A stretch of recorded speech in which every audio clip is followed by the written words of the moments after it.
at Eureka High together. Yeah, I was born and raised here.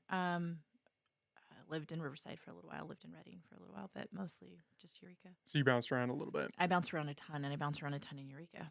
So Was that for college when you bounced around to Riverside and stuff? no. I mean, like growing up, I grew up here, and so no, I think just poor family. You move a lot. You're not stable. So That's the trope, right? Is you kind of just it's gotta the truth. find your path wherever you can cut Yeah. it. So like, yeah, and then I left here when I was 20, and then was gone until I was 33 and came back, and I've been back about 13 years. So What made you come back? I missed my family. I really missed my family. It was partly that, and then partly in 2008 when the economy, we could tell what was going on. By 2006, my husband and I were like, the economy is gonna be toast. Like we're up a creek. But we still couldn't divest ourselves fast enough of we were working in real estate and stuff. We still couldn't get out of it quickly enough. So we just spent basically all of 2007 just losing everything. And then we just were like, we gotta start over. So we had family out here. So we're like, we're gonna come back out here. And it was a hard decision because we're like, who moves to Eureka, California to rebuild their life, right? We were like, this is not exactly like a thriving economy. I don't know if this is going to work, but it's actually been, we've done really well here. It's been good. It's been, successful. Raised our kids here, 2 older kids. Yeah. Have we started? Yeah, are we going? Yeah, Oh, we're we on. are? Yeah, yeah, that's a nice rolling start. We're live. All right. So you guys were pretty heavily invested in the market then. Yeah, we were working with real estate companies, and we were providing small business services, and we just started kind of increasingly working with people that were working in real estate. So as all those real estate companies were going down and going, as all of that started to really occur, we didn't have clients. It was coming apart for us too. So Now, do you feel like there are some parallels in what's happening today? I wish I would have been a Absolutely. little older. Absolutely. I think there is. I mean, me just personally, but take that with a grain of salt. But yeah, I was too young to remember, but I remember my parents talking about the pressure and the stuff that they went through in the 80s when inflation was very high. But I vividly recall it in 2000. We could see that coming down the road in 2000. We sold our house in 2000 because I said, I think the market's about to go. And so we sold it. We sold it in like 2 days. And then, but like I said, when it started to happen again, we could see it in 2006. No. So we just couldn't get ourselves into a position where it wasn't going to hit us really hard too. In hindsight, it was awful to go through. In hindsight, I feel like it gave us a lot of sympathy for people. I worry about the people that are like, feel like everybody who's in bad situations got themselves there. Yeah, I felt like, we were both, smart, hardworking, whatever. It didn't matter. It's just, there's certain things that are outside your control. So yeah, I think being compassionate to whatever's going on in someone's life, I think a lot of people are in that situation now. They where absolutely are. They were just keeping their head down, trying to move forward, and then all of a sudden you take a breath and you look up and This is outside people's control. Inflation Yeah. is outside of our control. Gas prices, a stagnant market. I know the Fed is talking about trying to slow down, how fast wages are increasing, which is just bonkers to me because wages have been flat for so long that really I kind of see it as kind of a correction, like a market correction almost. But again, different opinions. Do you think we're heading towards a recession? Some people would argue I we're think we're already in in it. one. Yeah. I think we're in it because, and even in 2008, they were just, even in 2008, the most they would give you is they'd say the Great Recession. People were stacking stuff on their car if they still had a car and driving out of wherever they were at. And like, we've come up with ways to kind of pad and print money and do other things to kind of prevent something that looks depression-like. So that we don't have to call it that word and say that, anybody had a depression on their watch, because it's all optics, I think. But when it comes down to like, what are people actually living? People are going through, I think, kind of hell right now. A few years of it. So, and it's getting much harder, in my opinion, watching everybody. No, it's not just my opinion. We've got the numbers on it. No, we have numbers on it. We know, for every time, there's as these different things move, then it's you have more people that kind of fall off the cliff, right? They're on the edge and off they go, and more people that were further back are now closer to the edge, and it's not good. That's a good way to put it. Is you're walking up to this edge, It's not and good. the further away we go from it, the more people fall off. Yep.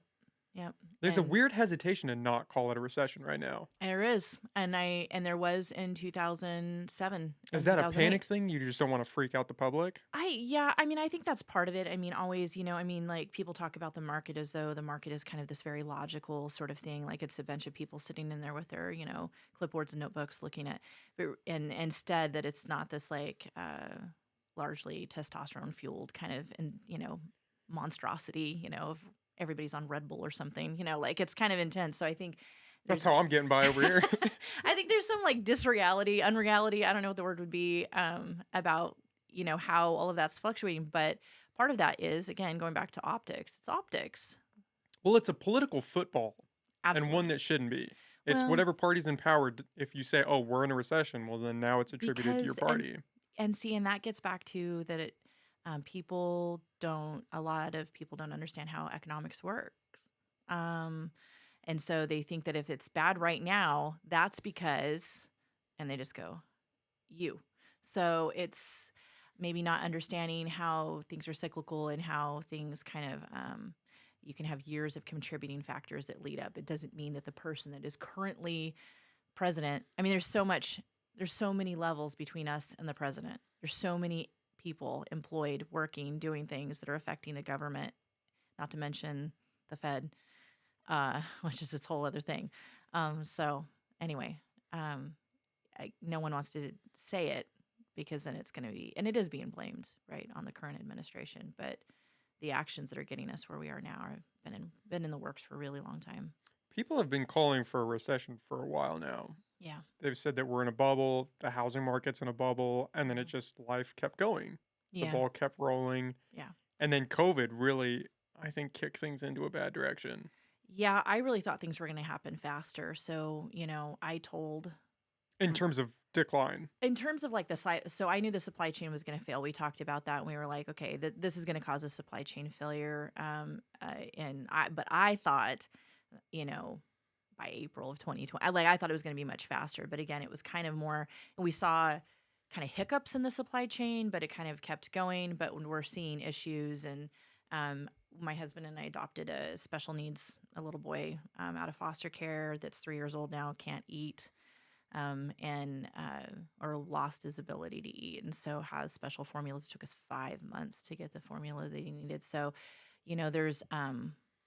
there's gaps in places, but you have to kind of be in a situation where you're going to kind of encounter those gaps. Not everybody's encountering them, depending on what their circumstances are.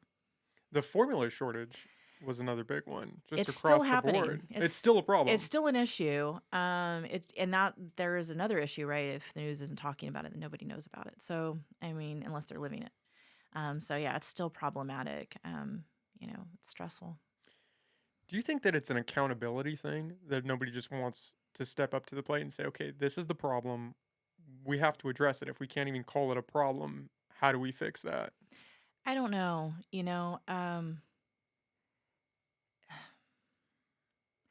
I don't know because I mean, I've volunteered with different people and I've worked in lower levels of government. I feel like a lot of people are very eager to kind of take action and get things done, but very often there's like a complex system there's a complex rules about how things have to be done, and that usually is where people run into problems.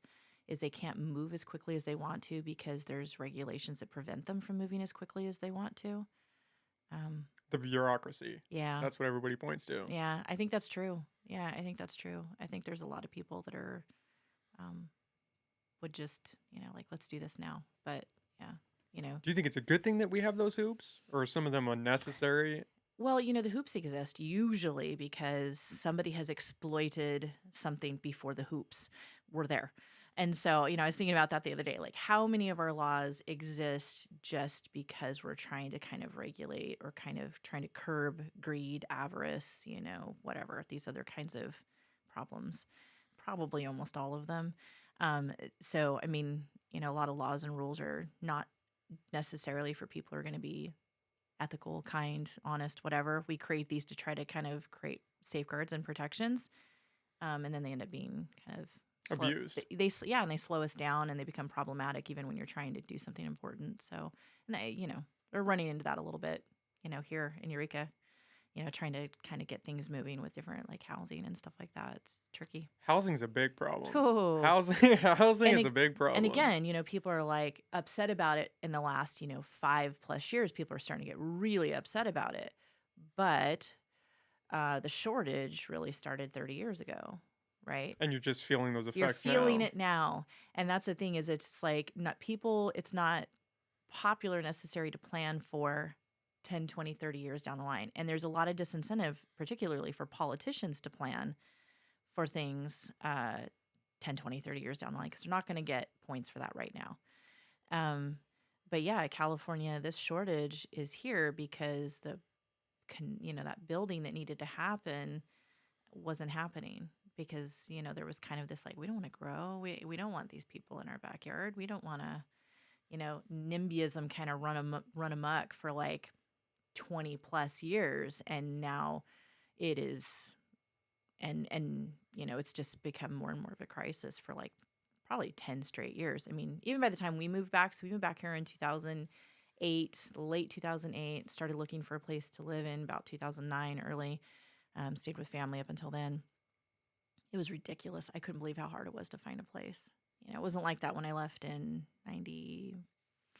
I'm trying to remember when I left. So it just had changed. You used to be able to buy a duplex for $100,000.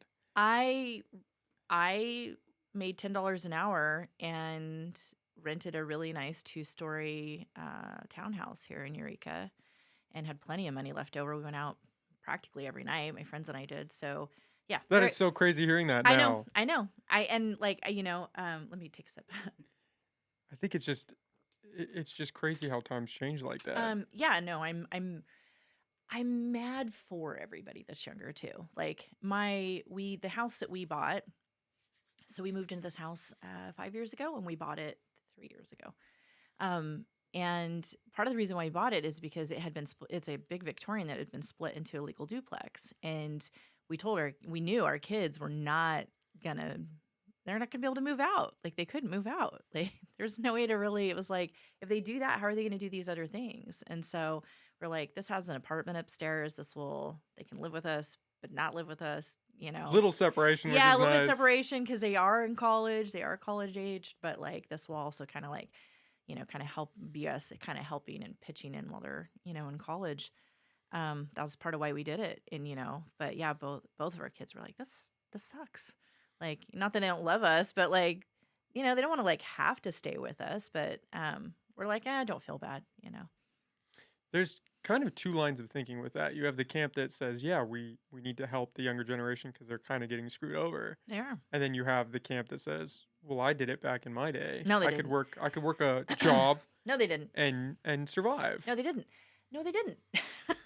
Because, yeah, no, I mean, we have like the numbers on that. We have like the statistics on that, right? Like, how my neighbor who's really become like my mentor, right? She's a retired attorney.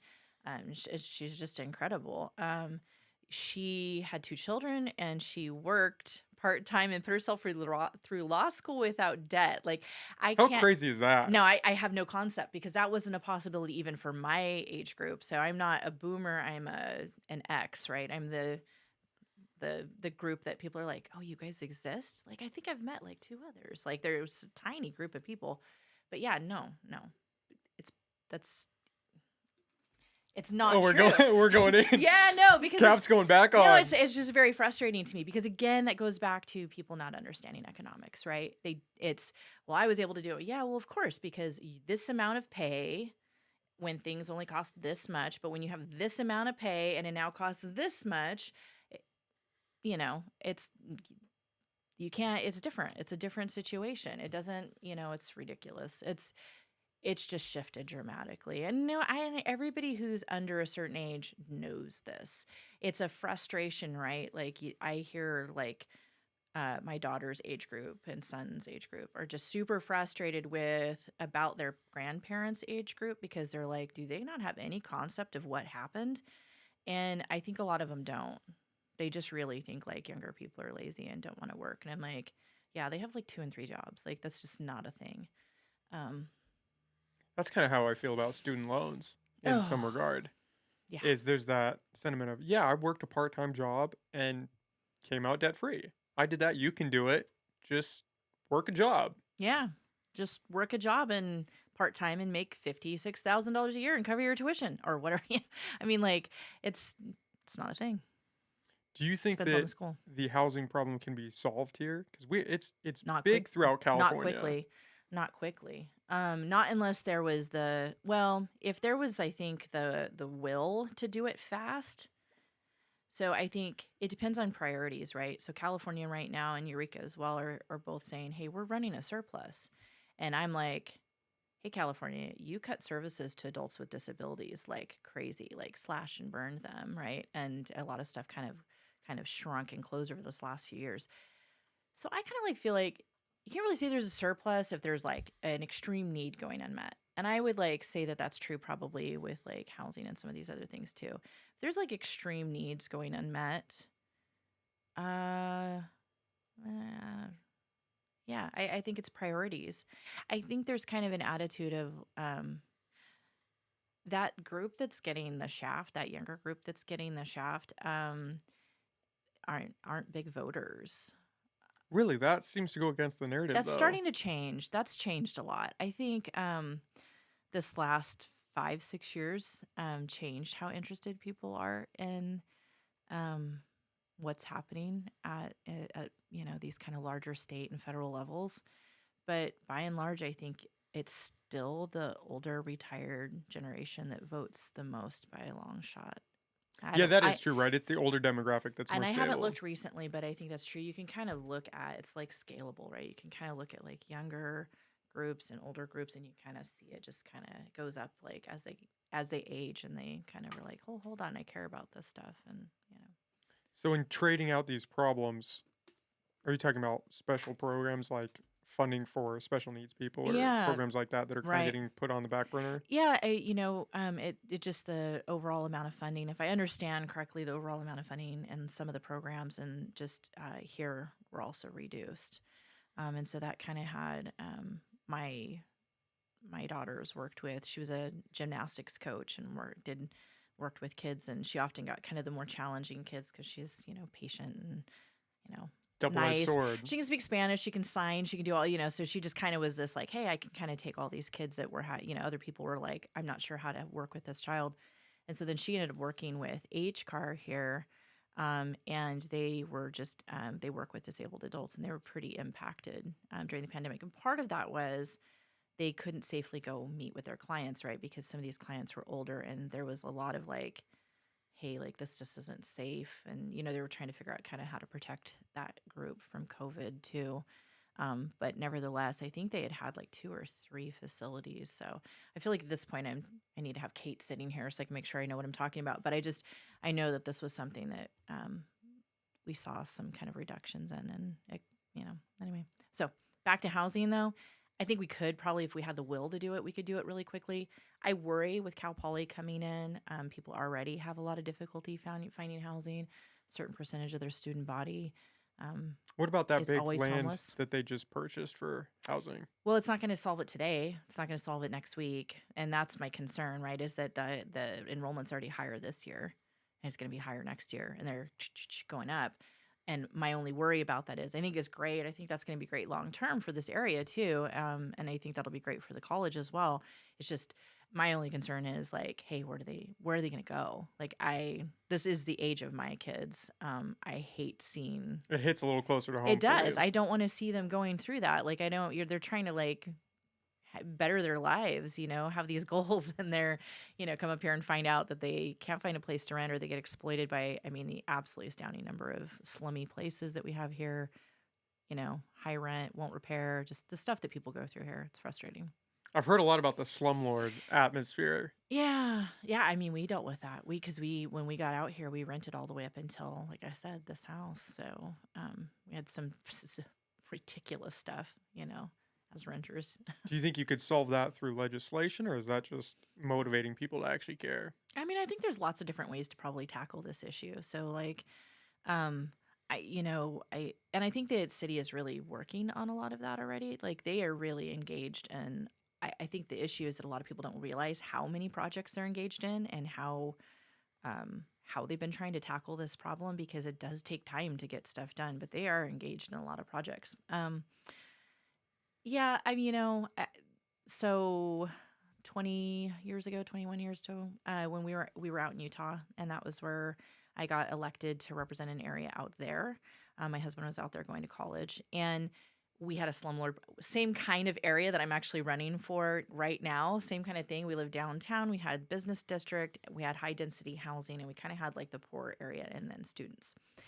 And we had a slum lord issue there as well. And so the way the city kind of tackled it then was that they looked into doing like a licensing basically where people would go out and kind of, so you had to pay a licensing fee. You basically ran it as, a business, which I think they already have stuff like this going on here. But that basically paid for people to come and quickly kind of take a look. And because we had some odd things that were going on out there, similar to some really strange rental situations here.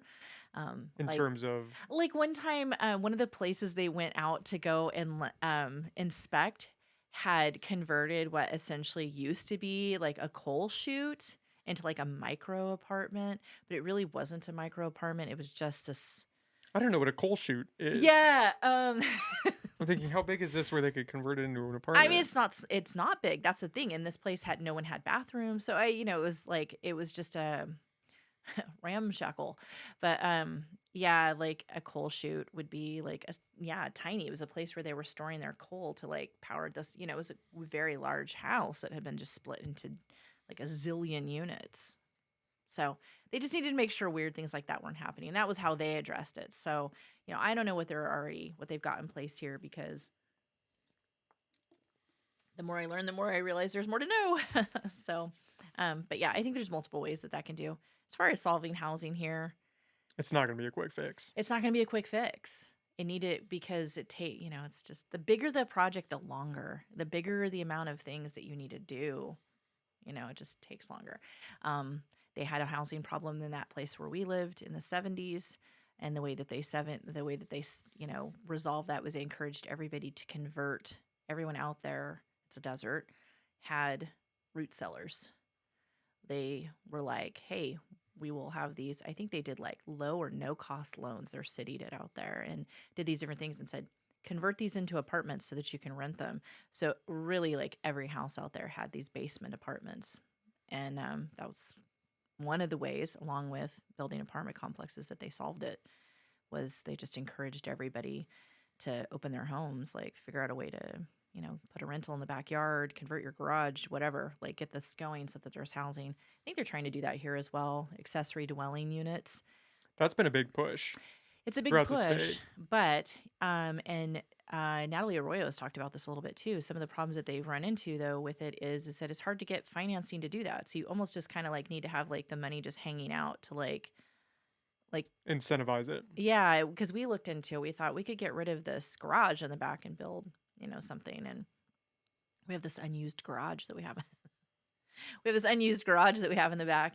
And so we're like, hey, let's see if we can maybe put something. But it would be so expensive because the materials are and here we go with the supply chain Back thing. to inflation. Back to inflation, back to supply chain, back to how much does it cost to transport things into this area, so then we're particularly impacted by the cost of goods because it's even higher than, even just a few hours south. And so yeah, we were like, this just doesn't pencil. So even though they've they've really tried to like open it up where it's easier for people to build these dwelling units, it's still there's these barriers to it.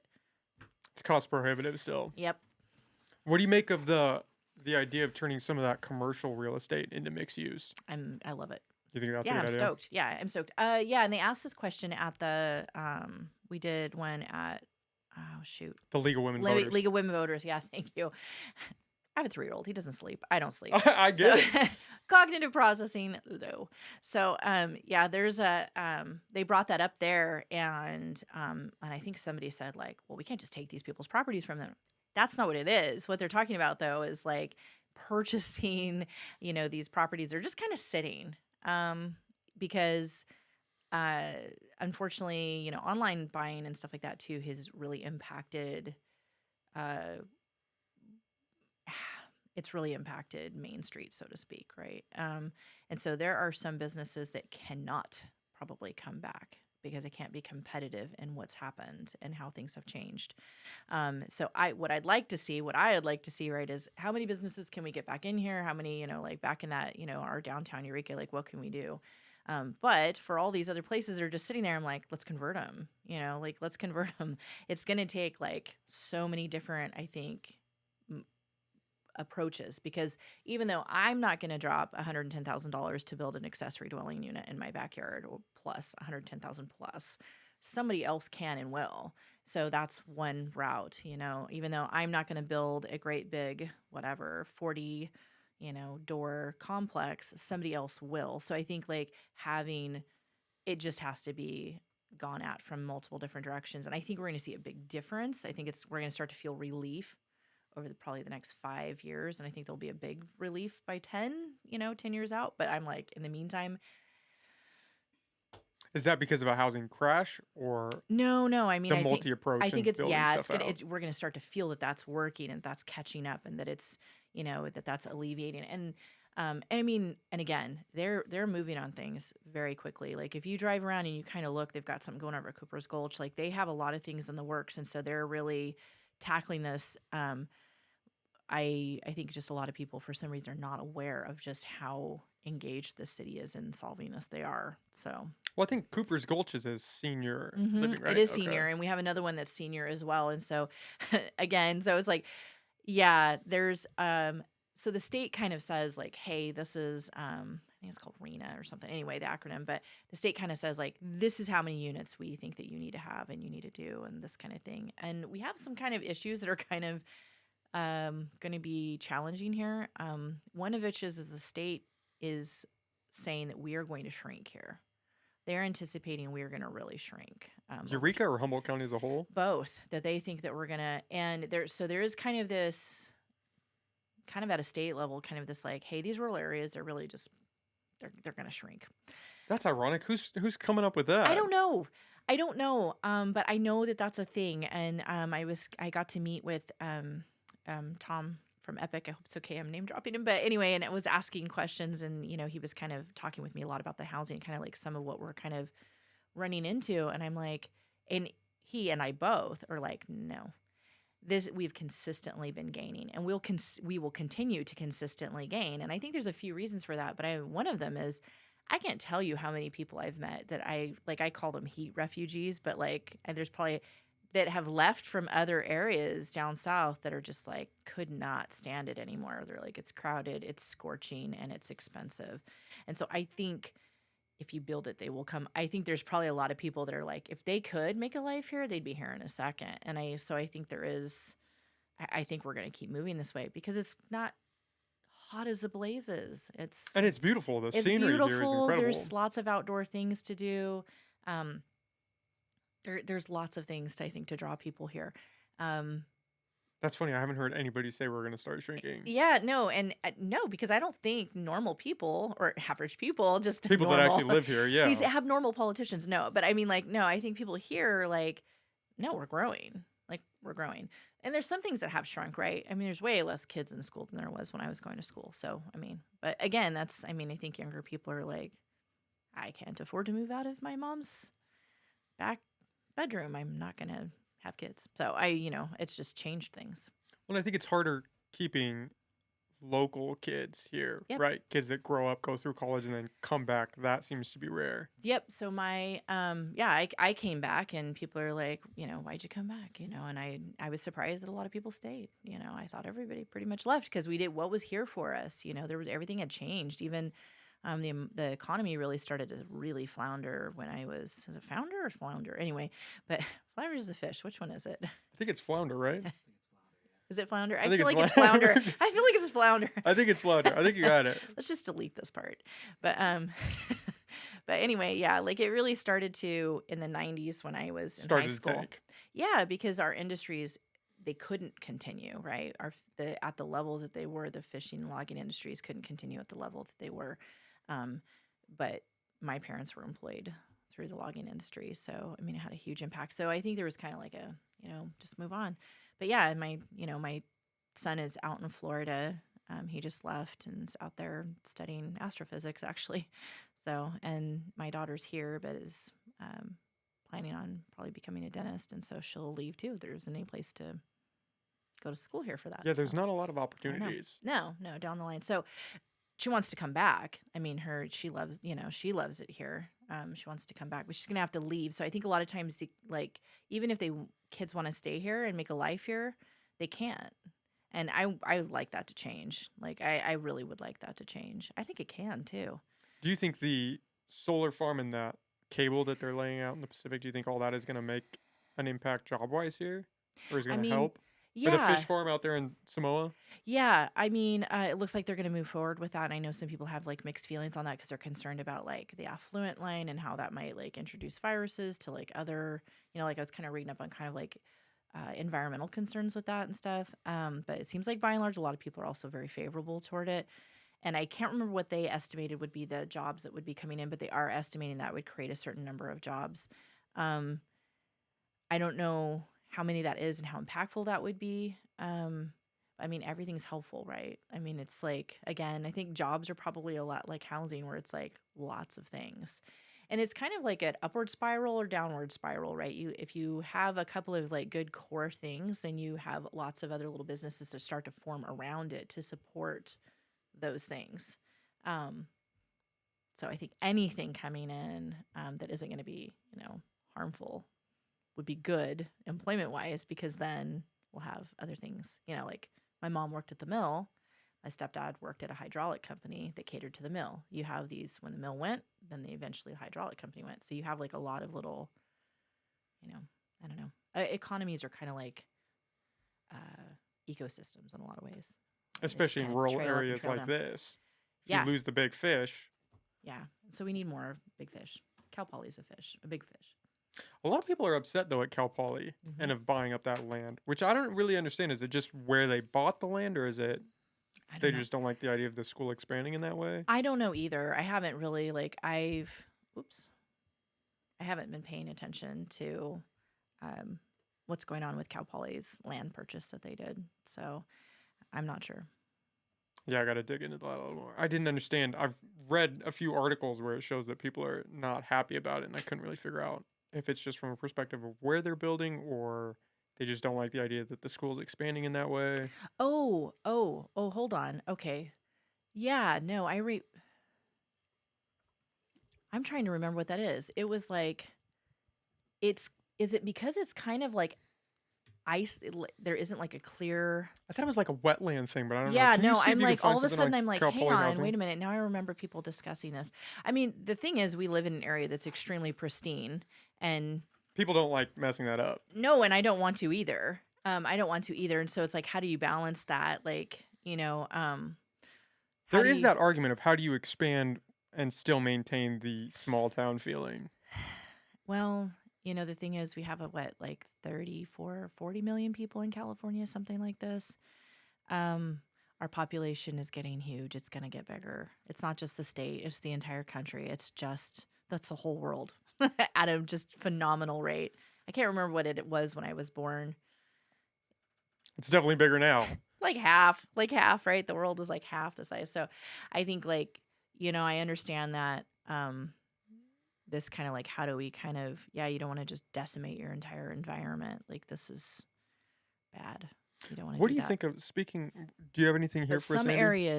some areas though are more environmentally sensitive than Yeah, others. wetlands And are the that's big the one. thing is that there's some areas that are environmentally sensitive more so than say up on a hill in a forest. And so some things just really uh, we have to be really careful with.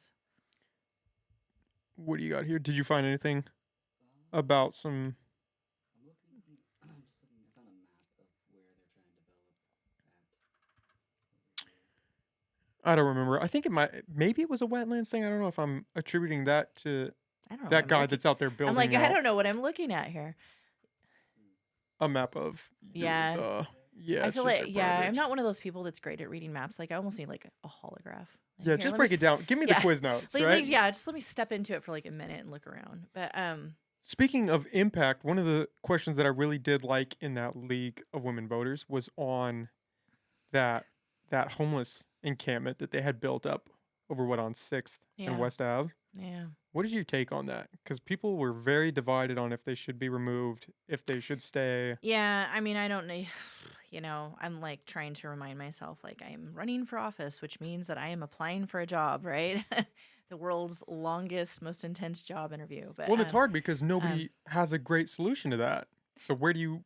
well, okay, so I thought about that, right? Because Eureka, I talked with people and they were like, we tried to do some kind of camping, because the solution would be until we have housing, then they have to have a place to safely be, except for, and because there's two different issues, right? The people were talking about environmental impact, and then they were talking about criminality and other things like that. Okay, those are two separate things, and so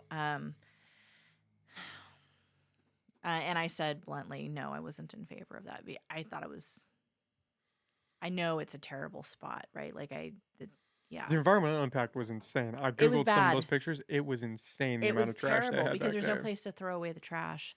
There's no place to throw away the trash. There's no place to go to the bathroom. Um, One of the things I said was we've criminalized homelessness because if there's no place for you to legally be, then that means anywhere you're going is illegal. Any place you're sleeping, Where do you go? where do you go? And we don't have a place for them to go. So we can't tell them not to go places if we don't have some place for them to go. It'd be different if there was there was an option. And immediately people will say, well, some of them choose to be homeless. Okay, fine. But a lot of them don't. There's other things going on. Yeah. So again, uh, oof, I know it's hard. I just think I'm always going to put people ahead of anything. It's just always going to be people ahead of everything else for me. Ahead of you know Everything. everything, What about the everything argument always. that it's more detrimental for them to be in that spot? Oh, well, it is detrimental. It is detrimental. And I think one of the things they've talked about is this kind of like, and I'm sorry, I can't recall exactly the terminology people have used for it, but essentially the idea is an approved place to camp. I mean, which basically boils down to like what they used to call Hoovervilles, right? During the First Yep. Depression. These Hoovervilles, which also just, Were terrible. they are terrible, but At least they have a place where they can be, I guess. You least could make that worst, argument. least Yeah. worst, until we have ways to address that in some ways, least worst. So there's, um, yeah, I mean, I think ultimately everyone who wants to be in homes needs to be in places. They need to have shelters.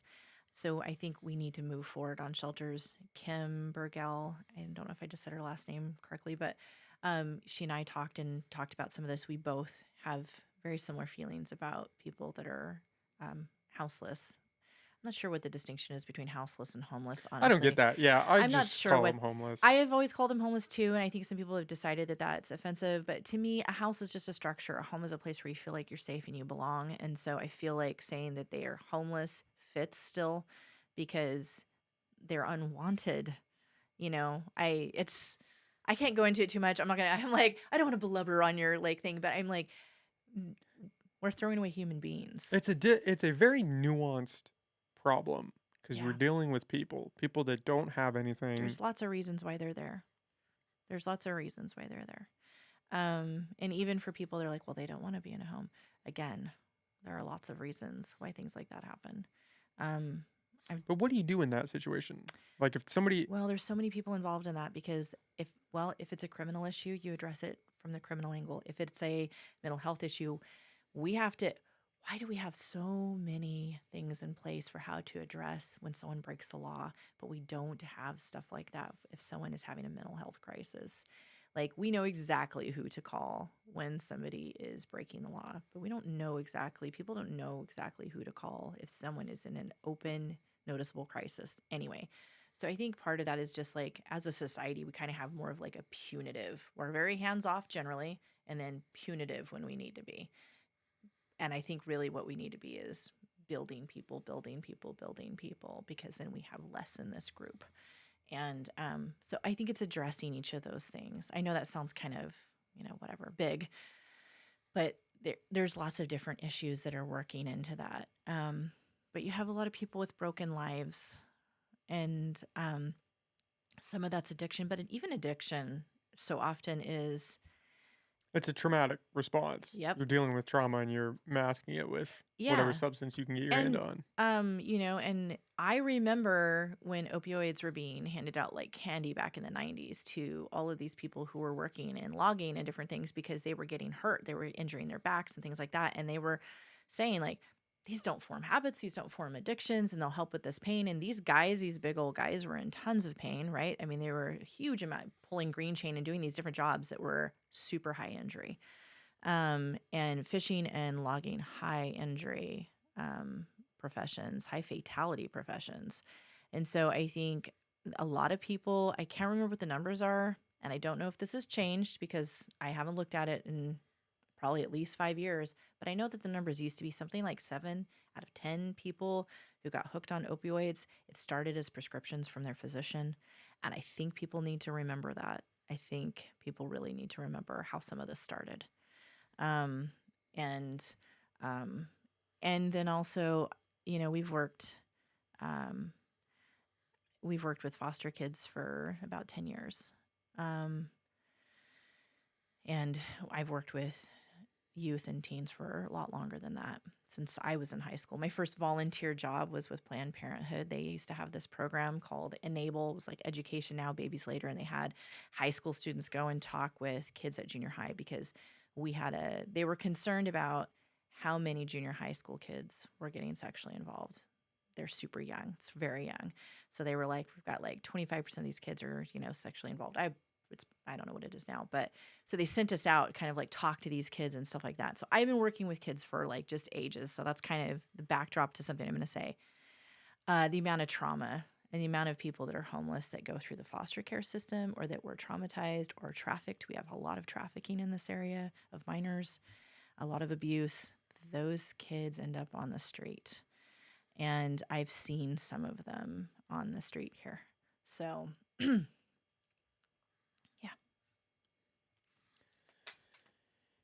It's a problem. I mean, all of that is scary. I'm sitting over here. I'm kind of hung up on the trafficking thing because I have heard that. Yeah. But it's hard because I haven't seen it. So you have that, Why would you see it? and you have that degree of separation. So you can Why acknowledge. would you see it? That's the thing. The whole point of trafficking is that it happens underground. The whole point of it is that you don't see it. That's the point.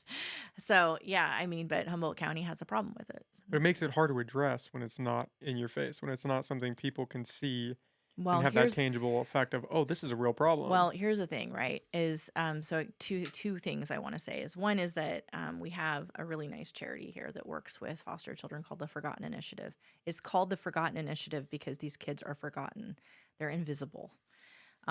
So that number one, and they are at much higher risk. And then number two, so I just attended the Missing and Murdered Indigenous Persons summit that the Yurok tribe hosted.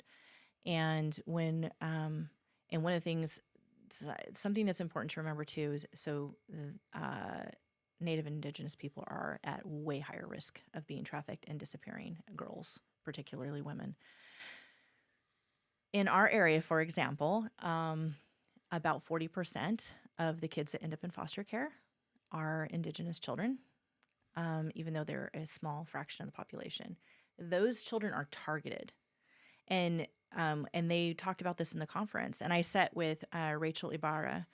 She and I sat there, and she actually was one of the people that spoke at the conference. And we were talking about this, and I said, hey, I've been a foster parent for 10 years. This issue in particular, I find very troublesome, and I'm very concerned about it. So we were talking about that, and we were talking about how these kids kind of go, they just disappear. And she said they're targeted, specifically targeted, because no one cares about them. They're kind of invisible. They're kind of forgotten. There's no one keeping an eye on them. And so if they disappear from their foster homes or whatever, then it's kind of like, well, where'd they go? And, because they might come from a broken family, it's not necessarily looking as well, or they get taken from their family. We have something, I don't know if they actually call it poverty placements or if I've kind of just dubbed it poverty placements, but there is a certain number of children that end up in foster care that really are there because of either directly because of poverty or because of an indirect consequence of poverty. And so, shouldn't be there at all. Anyway. In terms of, So a lot of invisibility is my point. yeah, Is understandably. these are invisible kids. Y- You know, how many, something I've talked with people about is, okay, when the Me Too movement hit full swing, right? How many people did you find out in your life were like, yeah, me too? Like, how many people did you not realize that kind of were like, yep? Because I ask people this question when they're, and it's usually quite a lot, that they're like, they didn't know a mom or an aunt or a sister. They didn't know. So there's that aspect to this as well, because girls are disproportionately affected by this. There's an aspect of kind of it's not being discussed. I don't know. I feel like I'm talking around this, and but trying to explain something that's really complicated. But it is an issue. Well, it's like the homeless problem, right? You have these huge problems that affect people on a very real level. And they're in the bushes, and we get upset when we look into the bushes, and then it's like nobody knew. But then when everybody looks, they're like, "Oh my god, look at all this trash!" And look, there's gang signs like spray painted on the tree, and like, what's going on? And then they're like, "Oh my god!" And some of these women were being prostituted, and this is a mess. So for that encampment in particular, because there were like, Yeah. I think there were 30 families living there. What would you have done in that situation? I think they need to have a place to camp. There needs to be an actual, and this is something people have talked about. There needs to be a legal place for them to go, with, uh, so the people that are not criminals and don't have a place to live are is more worried about the criminals than we are, because they're the ones that have to live with them, right? I don't necessarily. I'm not the one living 10 feet away. My tent isn't 10 feet away. So but there, so having kind of, they've talked about making sure that there's, access to facilities, bathrooms, porta potties, whatever, having access to garbage cans, and then having access also to, a patrol where they're coming and checking and they're keeping eyes on things. So I mean, like, to me that would kind of be the better than what we have right now. The problem that they've run into is Eureka doesn't have any large chunks of land where they can do something like that. Like, their Eureka is very on its own footprint, and that's been one of the tricky parts. Arcata can spread. There's different people can kind of spread even outside Eureka in the county parts. They've got places to spread into, but Eureka really doesn't. So it has to kind of go up, which is why it's gotten into these parking lots and stuff too, because they're like, where do we have land? Okay, there. So that comes back to that camping thing. So to me, then these are not all citizens of Eureka. So I think, I don't know if these discussions have already occurred in talking with the county about providing a parcel like that, but that might be the better way, is for the county to try to provide a parcel like that where there is a legal camping scenario, because Eureka doesn't really have the property for it. So, but I would hazard a guess that a lot of people's proximity to Eureka or camping in Eureka isn't so much about them being like, well, this is where I was born and raised, so much as it is, this is where services are at. This is where I can get around on foot. This is where I can get to the things I need to. Now, So, what do you make of that argument where if we did provide that land, are we just incentivizing people to, come and camp. yeah, and stay in that lifestyle I don't instead of know. promoting them to get out of it and change their circumstances? Well, again, I think, that goes back to people, assuming that everybody that's on the streets are there because they want to be, or because they're just not motivated to have something else in their life. And that's just not true. So, I think, there's addiction issues, there's mental health issues, there's I can't afford to live and my life fell apart issues, and then there's just I don't even know. And and these groups don't necessarily run into that criminal, element that we have to like be concerned about, right? So there's different reasons why people are there. So I don't know. That's always the challenge with anything, right? Is I've heard those kinds of arguments my whole life about anything, right? We don't want to give them food stamps because if we give them food stamps, then they're just not going to work. We don't want to give them, housing vouchers because if we give them housing vouchers, why would anybody work anymore? Well, and yet most of us work, and yet most of us do these things. So I don't think it's a big population. I can't, And it's growing. and it's growing, and the number of people that are in crisis is also growing. But I do really think that the measurement of what how we are, with the quality of us as a people and the quality of us as a community. How do we treat the people that are most vulnerable? How do we treat the people that are most vulnerable? My youngest son is never going to be able to live independently, probably. Um, it would be very unlikely. And my husband and I were older when we adopted him.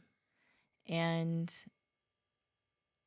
we're putting all these kind of things in place so that we can make sure that, and our older children are also like, we'll make sure Finn is okay. Like, baby brother, he's gonna be good. But what happens when people don't have that? You know, um, what happens when they don't have Rookie mistake. I'm over here. My phone's going off. a safety net? A safety net, like I was talking earlier about, like what happened to my husband and I, right, in 2008, where we really had to start over.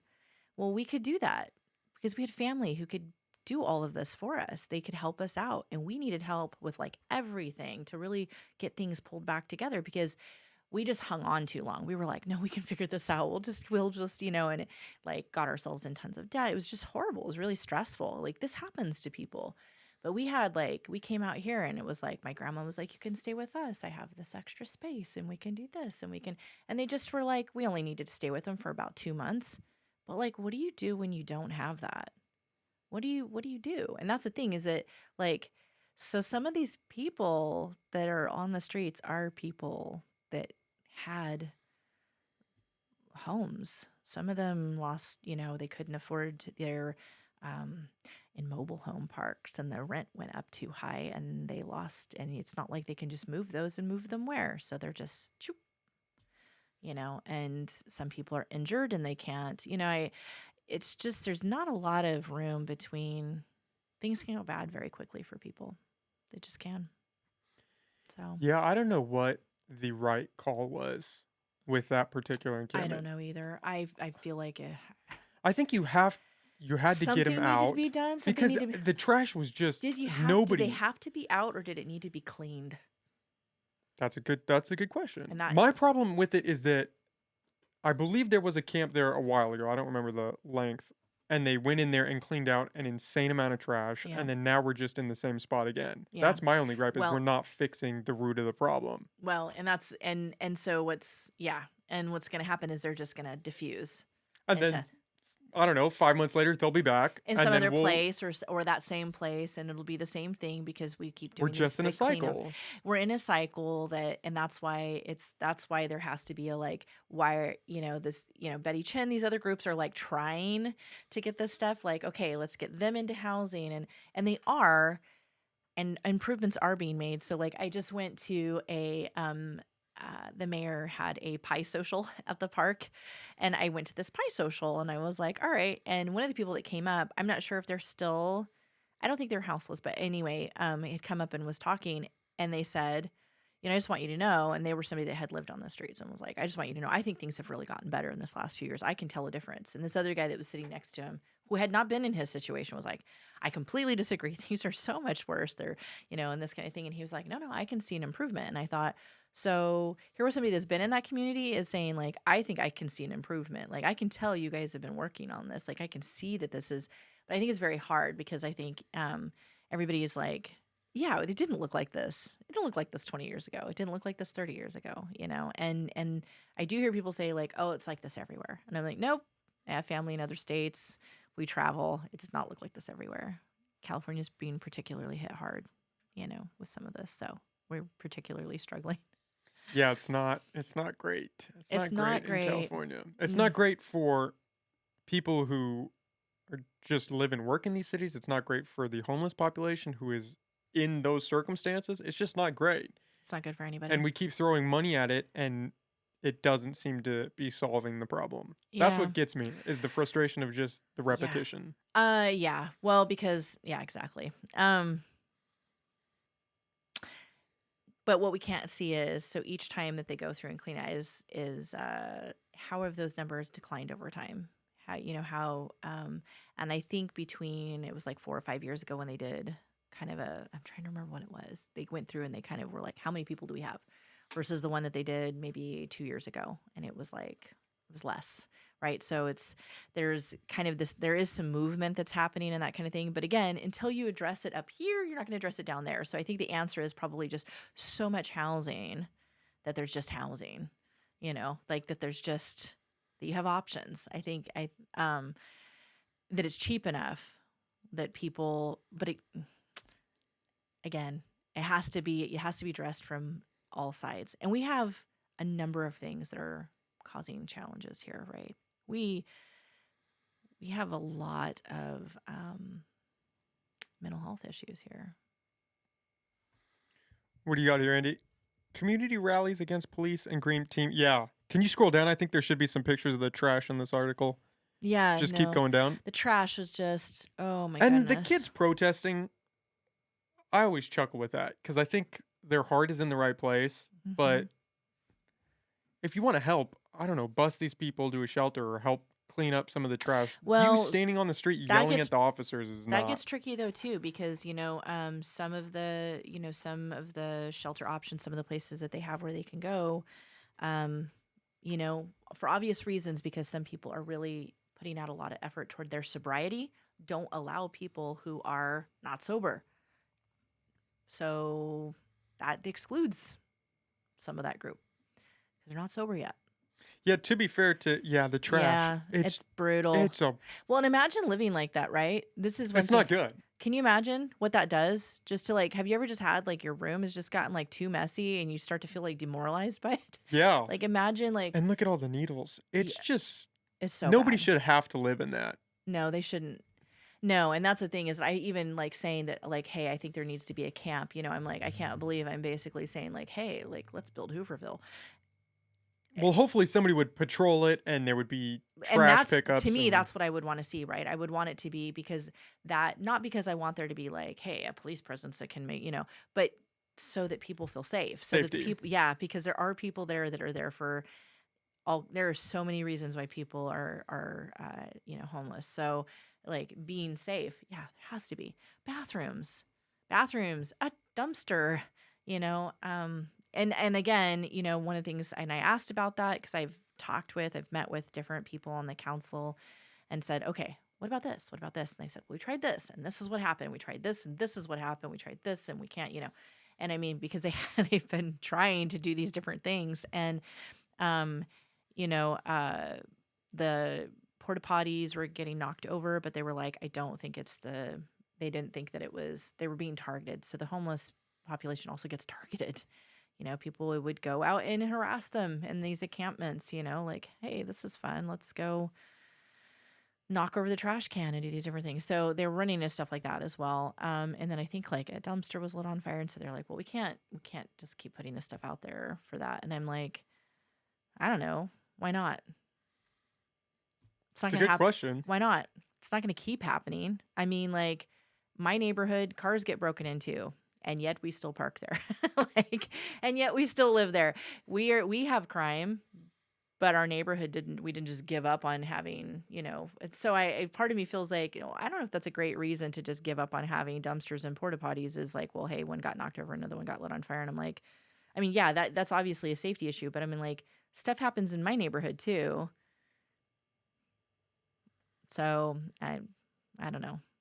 I think we're more critical of that community because people don't like to think of the idea that they could be there. They don't think they can be there. I think it's with anything. It's that we human beings do this with everything, right? It's when someone has, I've seen this with all kinds of things. Even I saw with COVID, because people wanted to feel if I just diet and exercise and I'm healthy, then I won't be the one that dies of COVID. So they want to feel like they have control over things, so they don't have to feel afraid. And instead of acknowledging that there's a lot of things that are out of our control, things can happen. And I think that's where that push to blame people for their circumstances comes from. I don't want to sound like I don't believe in accountability. I do think we're accountable.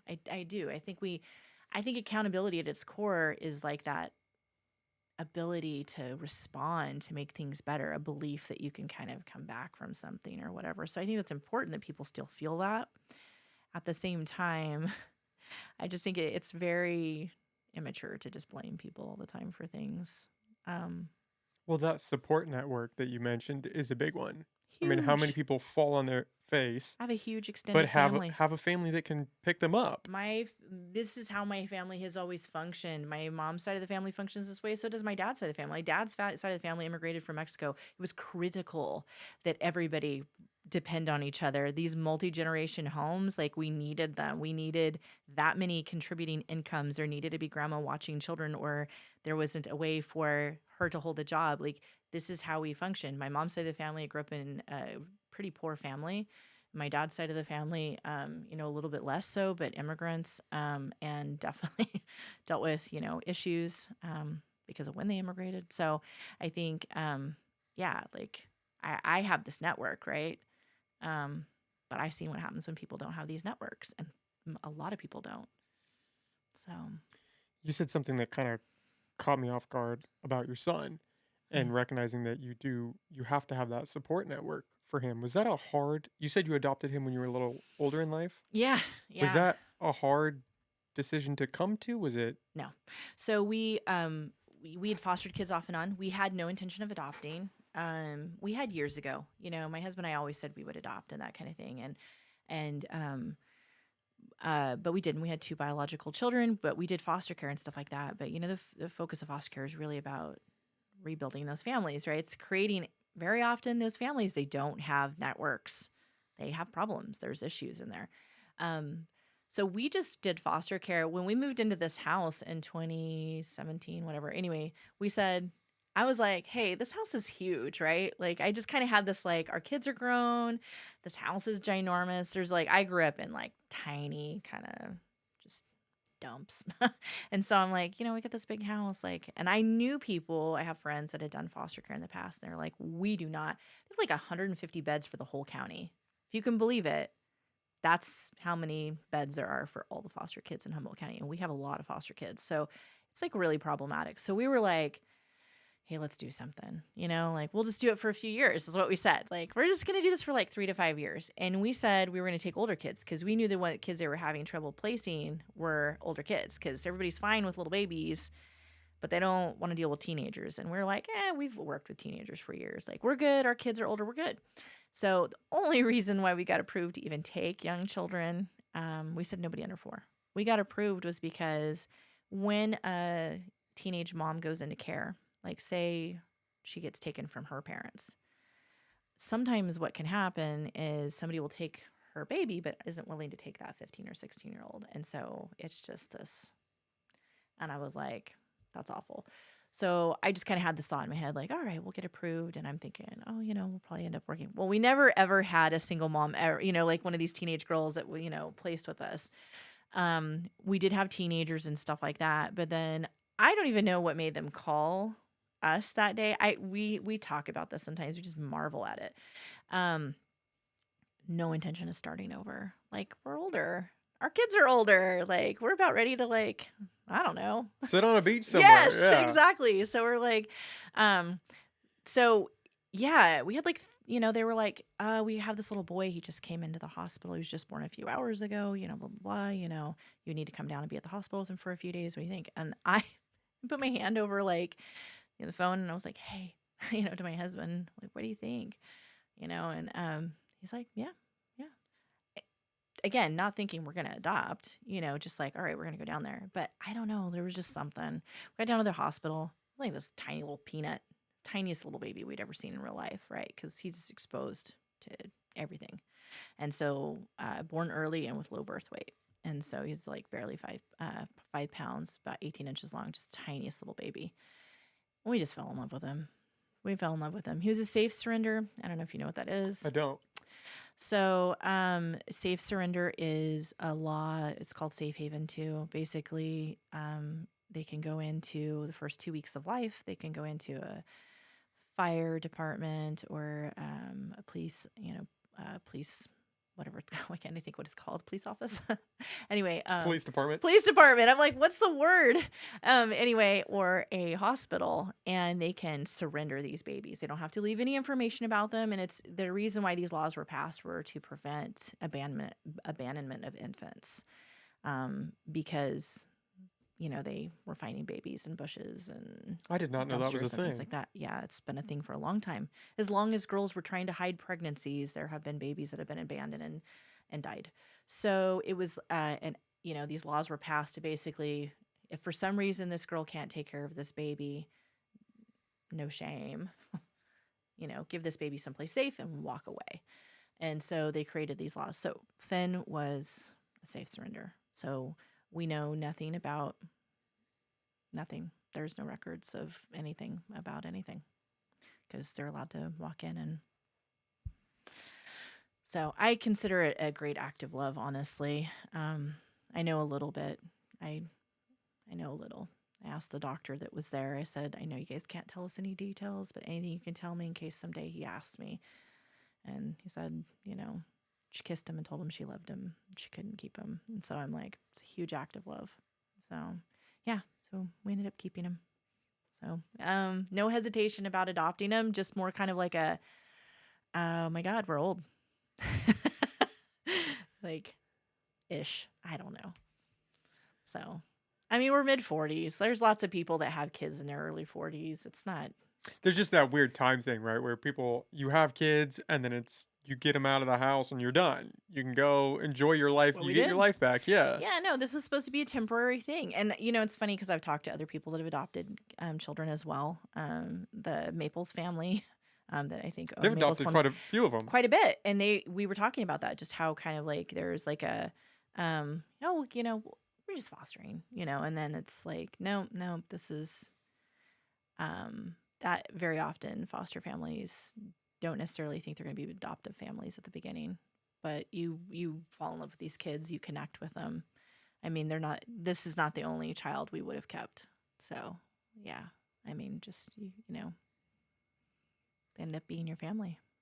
Now, what is your take on the foster care system as a whole? Because I've always parroted that it's broken, and that just seems like the thing that people say, and I've fallen into that. But I've Yeah. obviously never been a part of it, so it's a It's third perspective of is it a broken system? You hear about these kids that are struggling through it. It doesn't sound like it's good. it's not. It's a mess. No. Yeah, it's horrible. It was hard to even deal with as adults. As adults, we were like, ah. I mean, there were just things you run into as adults working in the system. So I can't.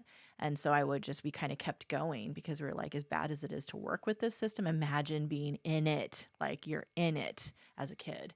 So, no, it's a mess. And it's not a mess because like every social worker we worked with was like, care a lot. High levels of burnout, right? For them too. That's a burnout job. It's hard. It's high pressure. They have high caseload here. Um, High caseload here. They see a lot of really sad things. It's rough.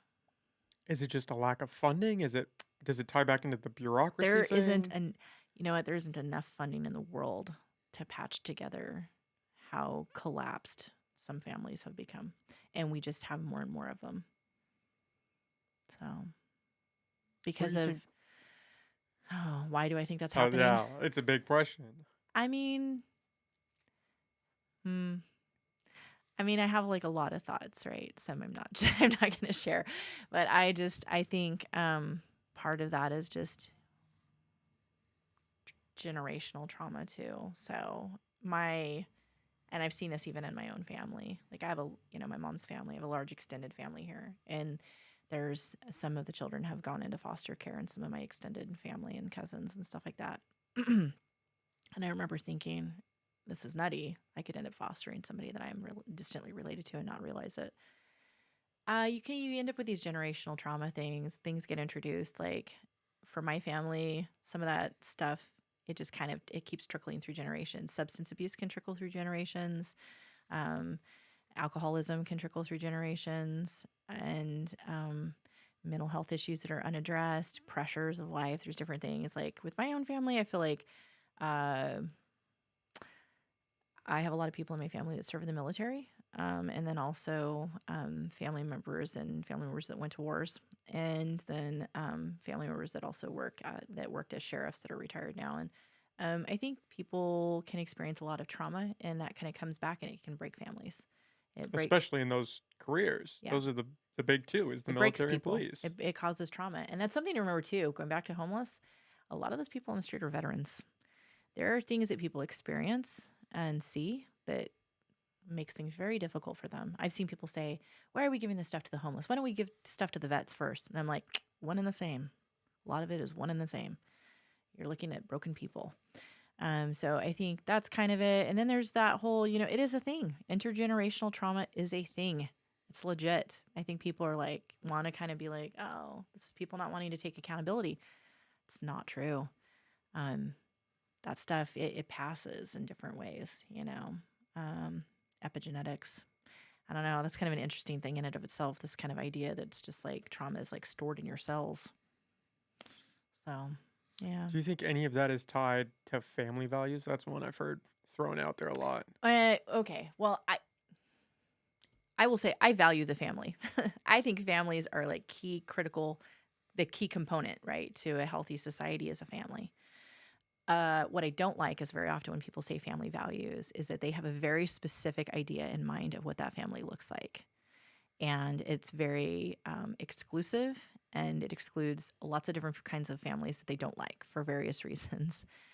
Whether it's because they're LGBT families or whether they're, I Not a feel fan of the family values well, phrasing. I am. I mean, no, I'm not because Yeah. oftentimes it's kind of politically charged. And I think, like, again, I'm going to go back to being a foster parent. And I was raised by a single mom, and who was raised by a single mom because she was widowed, who was raised by a single mom. So, like, I think a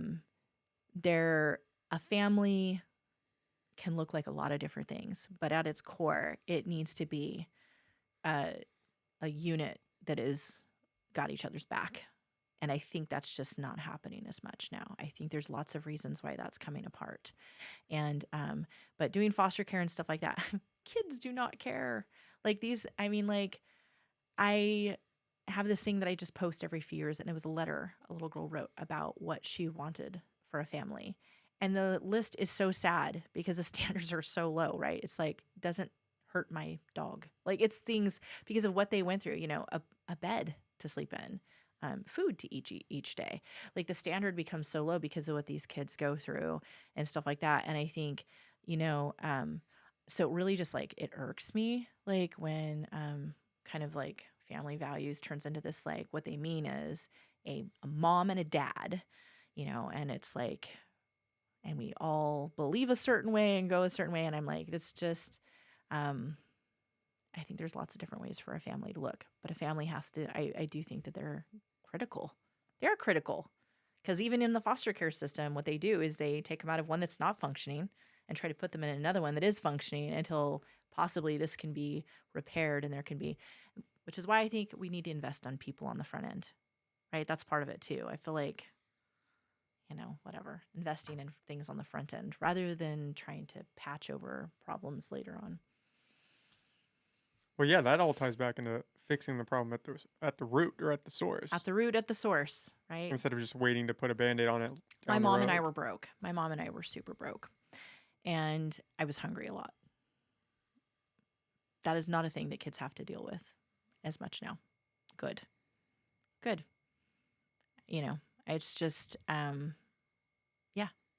fix it. And, let's why not preschool? Why not pay for a preschool so someone can go back to work or go back to college and develop skill? Why can't we do that? Why can't we, help out with, food stamps and these other things in the meantime? It's food, why not? Like, I just, it's better, right? There's certain things we can like kind of like go back from certain things. We know like the X number of kids that end up in prison or juvenile hall as adults, that we have this like list of things that happen. We know that they have high ACE scores, right? So like, are there things that you can offset that? Well, high ACE scores are very directly related to poverty. There's different things, or doing poorly in school. Well, we can address that by like a robust supports at the beginning. Like, there's all these things that you can kind of do at the front end that kind of starve off that sort of pipeline where like a kid just passes through the system, and then because it's not cheap to imprison them later, I mean, I hate to say it that way, but for people who are like, oh, I don't want to spend this money on my tax money on these programs, I'm like, well, it's not cheap when they are suffering and having issues later on either. So yeah, the more people we can keep out of prison, I think is just good across the board. or that are experiencing a mental health collapse because they didn't have the kind of supports that they needed early on too. So there's ways to kind of like interrupt those trains or whatever, however you want to put it. There's places where we can kind of intercede, and I feel like there's a lot of things that this county does really well. They do a lot of different things where they're trying to kind of like they're trying to interrupt those things, and they're succeeding in a lot of ways. Like so, like with my son, who's he's also on the spectrum, so he's diagnosed with autism when he was 18 months old, and among other things as well.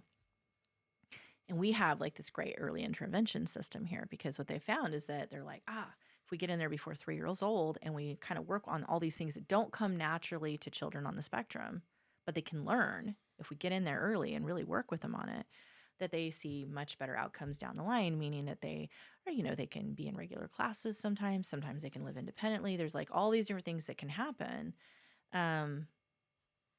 There's states that don't have that. They don't fund it. It's just not there. They're like, they don't start until like they're 6 or 7 years old and they've lost all that time. So, I mean, like we have inside of California, where we have high taxes, a lot of people complain about and that kind of thing. We also do have these systems and supports there that are doing things, but they're like I was saying earlier, 10, 15, 20-year investments and things aren't today. You don't have like a big flashy thing that, is like, People oh, want that immediate they return. want it right now. And it's like, but California is going to have a lot of children who have fared far better than children in some of these other states that do not have these supports that are on the spectrum. And that's something that's it's starting to be noticeable now. It's going to be very noticeable over the next 15, 20 years. Very noticeable. An increase. That these children are doing better, that they're healthier, they're happier, that their families have, fared better. Because there are supports there. So again, it's like a front end thing. So, I mean, like the homeless issue, right? I mean, like it is because all kinds of front end supports just failed, whether it was like family, whatever, like coping with, trauma, like a whole bunch of things just kind of failed for people to end up in that spot. I mean, I'm not saying that's not, oops, I talk with my hands. I'm not saying that's not on them too. I'm not saying like, oh, this guy was, loved partying in high school and turned into a burnout, gone on drugs, whatever. Like I know that exists. So I'm not like, oh, there's no. Yeah, it's not black and white, but it's a cascading effect sometimes. Yeah, and one of the things they know too is that like even with like addiction, they're like some people, and James said this when you interviewed him. He talked about how there's like some people will like they'll do things and they won't have it's not going to affect them like it's going to affect other people. Someone else is going to pick something up the first time and it's like that's it. Their life is out of their hands at that point. And so some of that has to do with like coping strategies and trauma. People that have had trauma are more susceptible sometimes.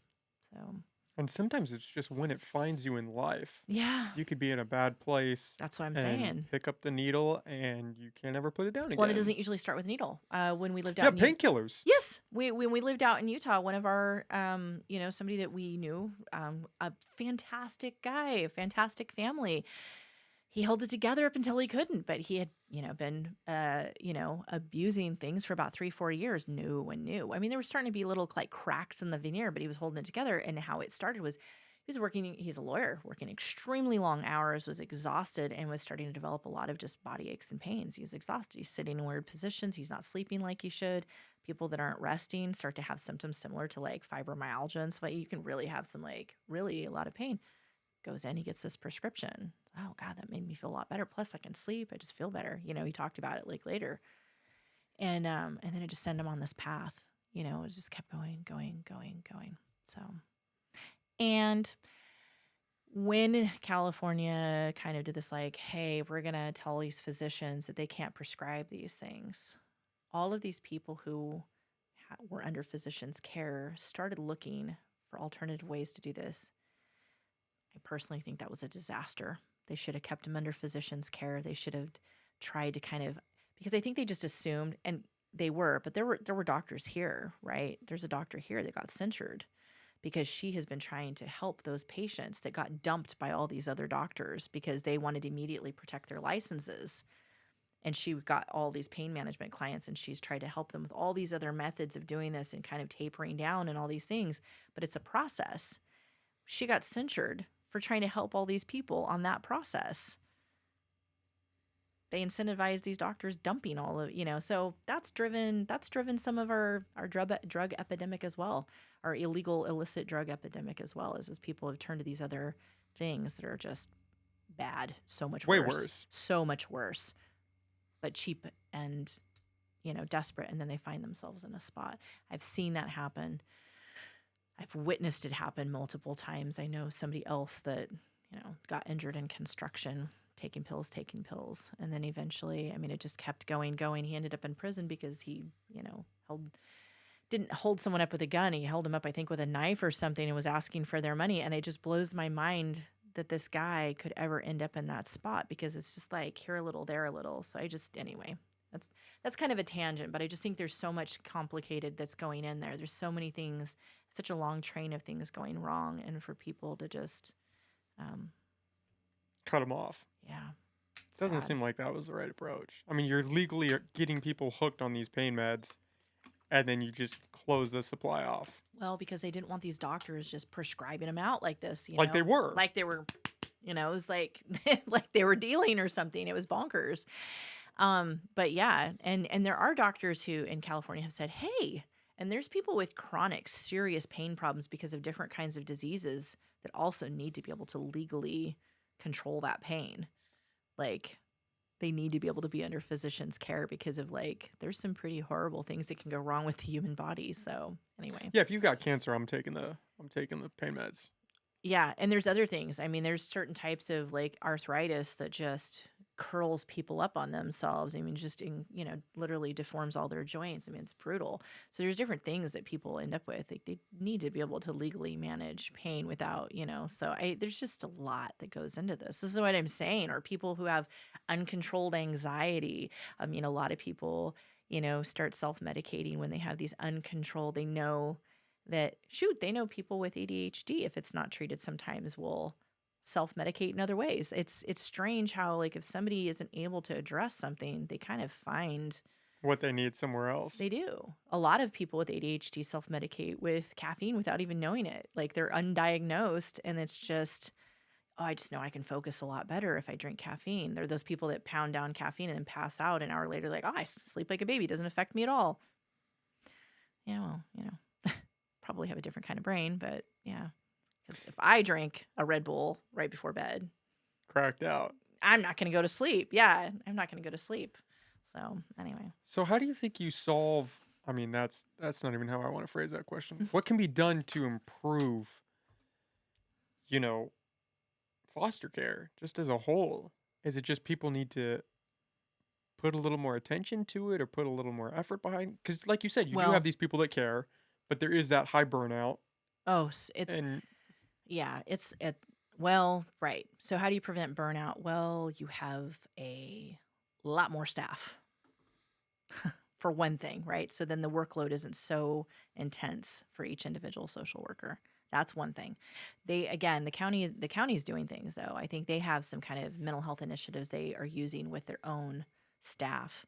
I think there's some things that they're trying to do even with their own staff to kind of make sure that they're addressing kind of the needs of the staff, because that is a really hard job. It's a traumatic, that can be a traumatic job, excuse me. And then improving it also, oh my God, there's so many people are like, I could never do that, with foster care. And I think yeah, if you don't have the disposition to be with kids, for sure, just don't do it. But do it. There needs to be more foster parents. That would relieve the system a lot here. They need to have more places for these kids to go. Because if you have more homes, then instead of having one home with 4 or 5 kids, then you can have a home with 2. And there can be a lot more individualized attention. So more homes, more social workers, more supports for the families so they're not ending up in these situations. I would love to see we don't really have something like this, but what I wish we had is kind of when you get these calls and they go out and they go, hey, and these cops say, hey, social services, you need to get involved. And it goes, and social services doesn't sometimes, or there's things because a variety of reasons. What I wish existed was before this child comes into the system, because once they're in the system, all of a sudden there's counseling for the family, there's this, there's that, there's all these things that all of a sudden come in. And what I wish kind of was more likely to happen was that when that process starts, that's when all that therapy and parenting classes and all those things start going so that maybe that kid never gets placed in the first place. Um, but again, you're compensating for gaps that were already there. So, because why might the parents not have parenting skills? You're compensating for a problem that's there for some other reason. So, anyway, it's complicated. But I feel like what would help them is to have a bigger staff. And what would help them have a bigger staff is if they could pay better. So, I think that's just across the board in a lot of things. it is and The it isn't. pay and the support of more employees. It is and it isn't. I kind of feel like because there are things that are paid very well, but they are often not the things that are social workers, school teachers, daycare providers, um, and what is it? IHSS, which is home health services. So a lot of these positions that are working with children or disabled or these are paid poorly because they're like, eh. And I think it says kind of where our values are at a little bit. Like we don't really value this. And I think that's lousy. I think that's lousy. I think those should be pay matters. Like it really does. Pay matters. Um, yeah. One of our friends, he would work a job during the summer. He was a school teacher and he would work another job part time. It's just Yeah, the school teacher you one is shouldn't weird. have to do that. Like you shouldn't have to do that. You Well, should. especially as a teacher, we're entrusting you to teach children. Well, daycare providers, my God, these kids are like not even verbal. A lot of them, they're pre-verbal. Like we knew, like this is really important. That's really important, Or people that are like my son, who are mentally, are going to throughout his life. He's disabled. Like he's may never be able to tell me if somebody's treating him badly. He may not even realize or understand really what's happening. So it's like I really care about that stuff. Like, so yeah, I mean, like there's supports that should be there. And we do actually have, I think, the money to do that kind of stuff because we pay other jobs well, but we don't pay necessarily those ones well. So, I don't know if it's necessarily, I think it's priorities. It's I priorities. think that's a good way Why to does sum it up. transportation pay so much more? I'm not knocking guys that are out working on a road crew or anybody working on a road crew. I'm just saying, why was that chosen for making more? Why does this one make more than that one? Well, I don't think anybody's ever argued that the government is good at really allocating resources. Yeah. No. So, but there's certain trends that just kind of across the board. So, yeah, I don't know. Yeah. I would like to, see that improve. That's not anything I can do running for city council. Yeah, you kind of, it's more of a small fish in a bigger pond. No, I mean, that's not anything that I can we got involved because we could do, I believe in working in your sphere of influence. I remember all those bumper stickers years ago, think globally, but act locally. But it's really true. You can have the biggest impact in your family, in your neighborhood, in your community. Those are your big impact zones. And so I feel like if you want to make things better, if you want to make the world a better place, go for your high impact. Like, where do you have the most influence? So, Is that kind of your driving factor Yeah. for running for the council? yeah. Yeah. It's my neighborhood. It's my town. We moved back here. We discussed it. We moved in the neighborhood we do. We knew where we were moving. We knew that we would have some challenges for where we were going. But I was like, if everybody just pulls up stakes and goes, how do you make it work? Right? If everyone leaves and they don't come back, It's not going to get any better. no.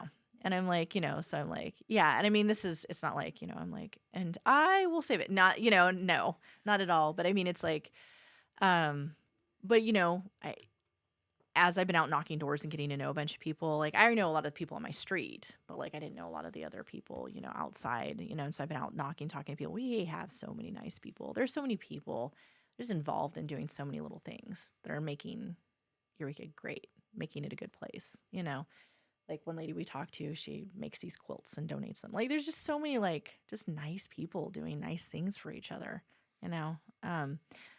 I think a lot of people in Eureka, we're just really like cognizant of all the problems. Like everybody's just really aware of all the problems. And it's like, and that's part of it, right? You drive down the street and you're like, oh God. And it's like boarded up, a whole bunch of people on the side of the street.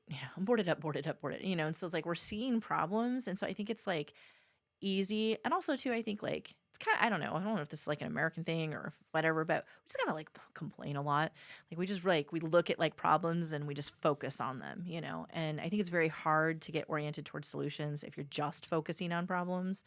Um, but I think it's also hard to solve problems if you won't look at the problems, if you just pretend they're not there. But we have a lot of good things going for us. There are a lot of very good people here. Um, and but they're going about their day, doing their little things, sewing quilts and giving them away and doing all, they're doing things, volunteering at the library. There's all these little, and so it's not like a big billboard. And so people don't know. People don't see it. They don't see it. So they don't realize that there's like so much good going on.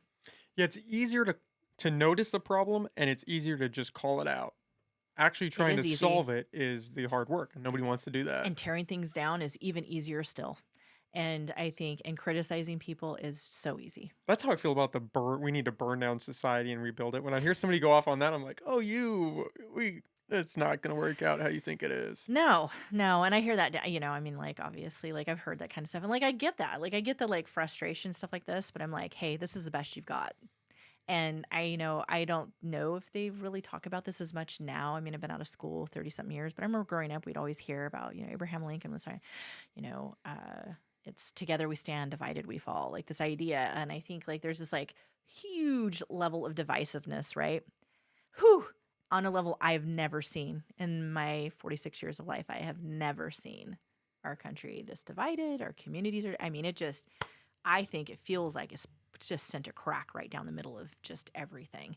And it caused problems with people's families too, where people just really, and people are, and you have people who are like, I want a civil war. And I'm like, that freaks me out. Almost more so than the people that want to burn down society. It freaks me out, and it really pisses me off, actually. So, like, because I'm like, I have family that were served in wars.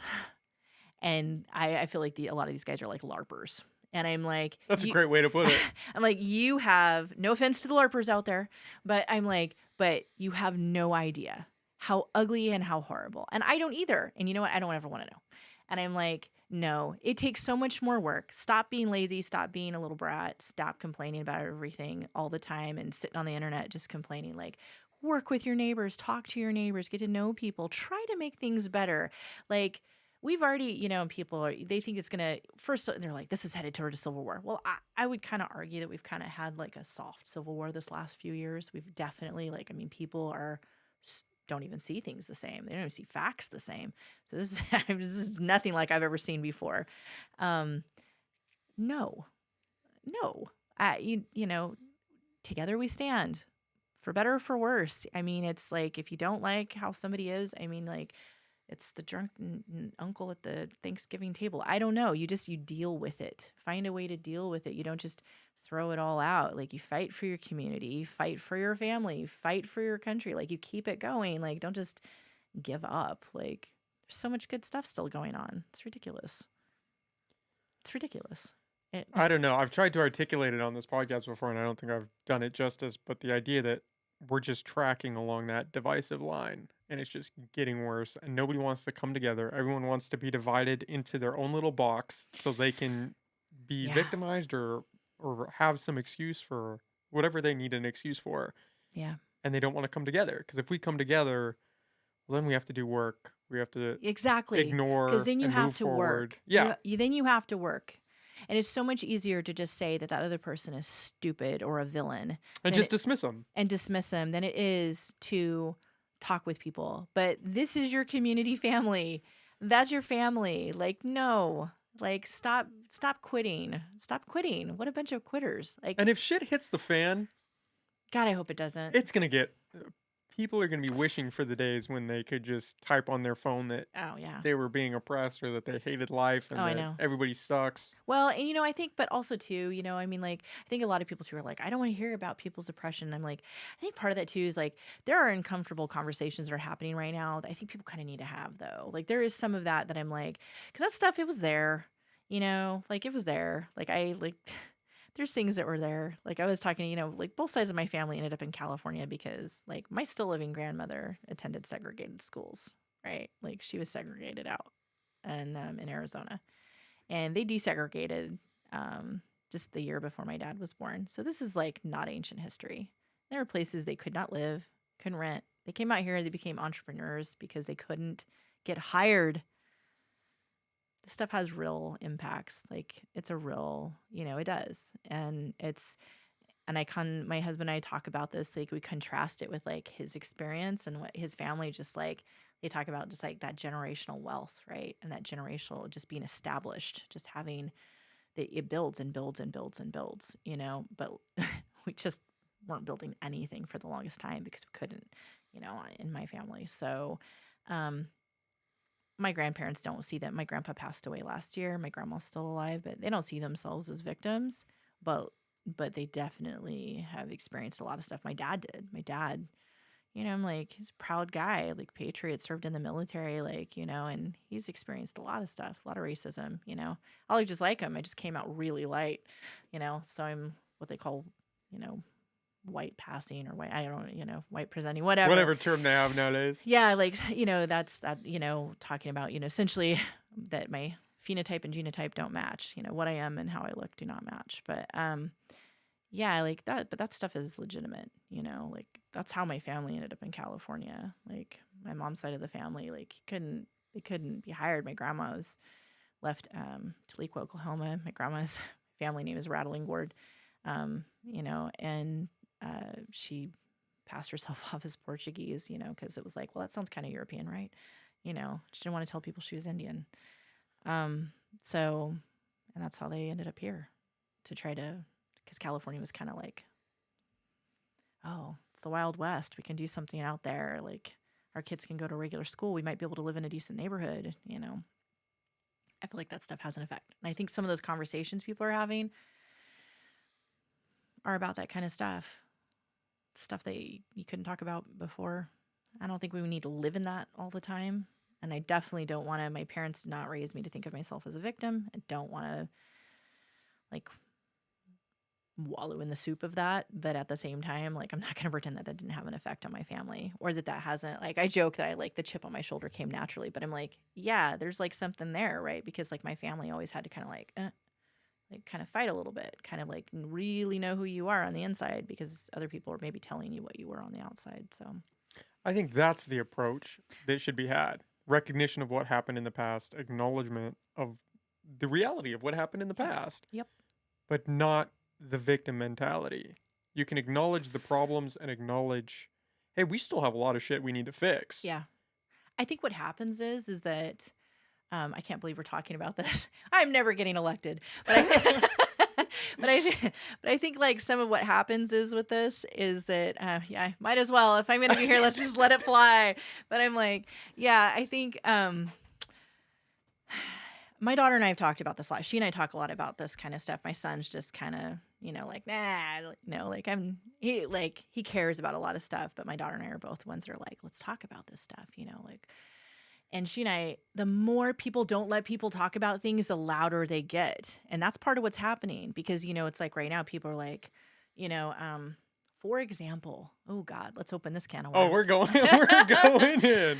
For example, sitting at the MMIP conference. Do you need to get that? That was not me. That was the computer. Okay, now the computer's interrupting. Andy's over here messing around now. But sitting at the MMIP conference, one of the... Andy, what are we doing here? We're trying to run a show, man. Oh, on the disc? Are we still... It's still streaming, but... Okay, keep it up. We might be we're still good. Just computer problems. I talked it to death. But... So this can of worms, where are we going with this? This can of worms. I forgot. Let's just move on. No, we already opened it. So you and your daughter talk a lot. We talk, yeah, no. So at the MMIP conference or MMIP summit. And what is... Oh, that's the Missing and Murdered Indigenous People. Sometimes it's MMIW, missing and murdered Indigenous women. And so either way, it's kind of talking about this disproportionate effect that's happening where these women are just vanishing. Trafficking is a large part of that too. So anyway, one of the things that they talked about, I literally lost my train of thought. It's like it's not meant to happen. Oh, damn. That's what happens. We got our disk space. Oh, no. Okay, so one of these young girls got up and she said, I want to see the education change. I want them to talk about us. And I was thinking about, okay, so that's in this room full of Native and Indigenous people, and they're going, right? And that's how I feel too, right? Because like my family is just like under the ground, right? Nobody talked about it. I didn't learn anything about, but my family's been here forever, and I like went through school and learned nothing, and but she was talking about that, and I thought, I know that this is something that is becoming like a really big issue, right? That's being discussed on the news. This is the can of worms, right?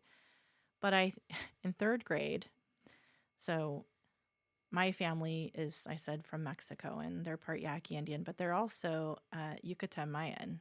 And so I remember learning in third grade here at Marshall Elementary, which no longer exists. We got to put all these things, and we're doing these ancient civilization projects, and we were working on these things. And I thought I was going to build this like Mesoamerican like temple, and I remember putting all my clay on it and just whatever. And we were talking about the Mayans, and they were like, "Yeah," and they just one day disappeared, and no one knew what happened to them. And there are still people who think that because that's what we were taught, right? Like, my family's alive. Like, they still exist. This is the problem with lousy, like, cruddy education that just sort of like snipped out everyone who was like Black, Indian, Mexican, whatever, Chinese, and just, boop, And so I think like that's one of these things right now that people are feeling like that screaming thing where people are kind of getting louder, because it's like the longer people aren't listening, the louder people get sometimes. And I think that's part of it.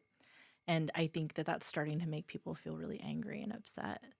It's, I just think it's like, I think about it now as an adult. Like, at the time, I didn't think much of it as a kid. But as an adult, I look back on that and I think they literally taught us that, like, they just disappeared one day and nobody knew what happened to them. And I'm like, they're in my family. Like, it's such a weird We thing. found them. Yeah, We're okay. I found them. Yeah, it's such a weird thing. I don't feel like that's such a terrible thing that we maybe fix that. Well, history as a whole is, Written by the conquerors. It's written by the conquerors. yeah. It always has Well, been. yeah, because the people that lose. And so it says something interesting, I think, about America, that something special, actually, that we're like, maybe let's have this conversation. Is there a way to fix that? I feel like that's part of what's going on. It may be sloppy sometimes and it may be really messy, but I feel like they're trying to kind of maybe think like, how do we make this a more equitable situation? How do we make sure like everybody who might have a different perspective than me gets to sit at the table too and talk about it? Like, how do we do that? I don't know. I mean, that's kind of the gist of equity, right? Like, how Well, one does of the everybody things- have a seat? Yeah. I mean, one of the things I love about this country, and it kind of bums me out when people just blanket shit on America, Yeah, me too. is that at least we can have these discussions. Because in other countries, you're not going to be around. You're not going to have the conversation. You're going to start talking. I mean, Yeah. you can see that with, what is it, Iran right now that's having all those protests? Yeah. Like, I don't know if people just don't travel, which is understandable because it's expensive, but you can go on your phone and you can see these other things and see how other places in the world are. Yeah. It's not like America. No. I mean, there's some rough places out there. And And- I know I always have to counter that by saying it's not great here. We do have things we need to work on, Totally. But we can. but we That- can't. but we can. We even have the option to bring it up and say, "Hey, this is a problem. We can. We should address this." All the time. All the time. It happens all the time. And in California, there are things that make it onto the ballot. There are things that, like, all the time, like the ability to complain and to change things because you're mad about it is like so very kind of uniquely American in that way. And I mean, there's other people with our forms of government. There's other, I mean, there's like, we're not the only like democracy, or I guess we're kind of like a democratic republic, but I mean, like, yeah, but yeah, there's something special. Like, that's why I'm like, don't throw this away. Like, this is giving, don't be so quick to like it. But again, it's hard. It's hard when you're aware, and especially when, some people are very focused on trying to fix certain things. And I'm not going to begrudge people that are like focused in one area, because like you need those people that are focused in one area, because I don't personally have time to focus in one spot. Like, I tend to kind of go across, right? Like a lot of little things. And like, if I get elected, that's what I'd be doing, is trying to work on like lots of things. But those people that get really focused and they're living and breathing some kind of issue every day, they're just like way more aware of it. I think they are more likely to complain about the stuff because like they're in it. They're in the soup. I think that kind of colors things for them. And so I think always kind of like maybe being charitable about some of the people who are really frustrated about things too, because like they're experiencing some things maybe firsthand that I'm not, So um yeah, like they have that, they're making things, yeah, I don't know. But I do think I worry about the level of like negativity and discouragement that's surrounding like younger people. I can't remember what it said, the amount of people, youth that have reported in California that they're in like a state of kind of mental health crisis, but it like blew my mind. It's like a third or something, or a third that was feeling okay. I don't know. Either way, not It great. was too high. And I think part of that is because like, yeah, we do focus a lot on like what's going wrong, or we focus a lot on, and there are a lot of people. I don't know if you know what ACEs is. Yeah, it's like a trauma score, Yeah, a adverse representation. childhood experiences score. Yeah. But there's a secondary component to that, and that's resiliency. And I think we need so badly to be focusing on resiliency individually, as a community. When you're working with kids in foster care, you're focusing on resiliency. Is like, how do you help someone learn how to bounce back, keep coming back, don't give up? And you really have to have that in anything that you're doing in your life. Is you have to, and what happens is people get so over traumatized they don't bounce back. That goes back to that, you know, back to groups of people that end up, homeless and these other things. Sometimes the trauma just is too much. People don't come back, but I think helping other people kind of spring back. We need hope. That's what we We need. need hope. We Things need to can be come better. together and believe that it can get better. It can get better. It can get better. My goodness. Oops. I grew up in the 80s. They told us to get underneath our desks in case Russia nuked us. And look at where we are now. I know. We're right back in that spot. And here we are again. So, but my point is, it didn't happen last time. Probably won't happen this God, time. I hope so. I get worried when You I either dig hope into that it doesn't happen or that you're really close to the blast. So those are Yeah. you don't want to be out in that outer. Yeah. Mad No. Max. Right. No, but I think like I feel like what's changed though is that with the way that news works now and with social media, I think everybody and younger groups are able to be traumatized on a level that we weren't. The news came twice a day when I was a kid, and it was like local news. And that was really it. I had no way to see that someone was beaten to death in New York. I had no way. And now we can just, the amount of collective trauma that can come just is It's in your phone. It's in your pocket so all day. much, all the time. And on very impressionable minds, your brain doesn't even stop. Like your brain is really like neurologically, you're still developing until about 25. And so I think that's a lot. It's a lot to be bombarded with. And I think people are feeling very hopeless, but there's lots of reasons to hope. There's lots of reasons to hope. Like, this isn't new. I mean, I have the benefit of having this large multi-generational family, and they went through horrible things too.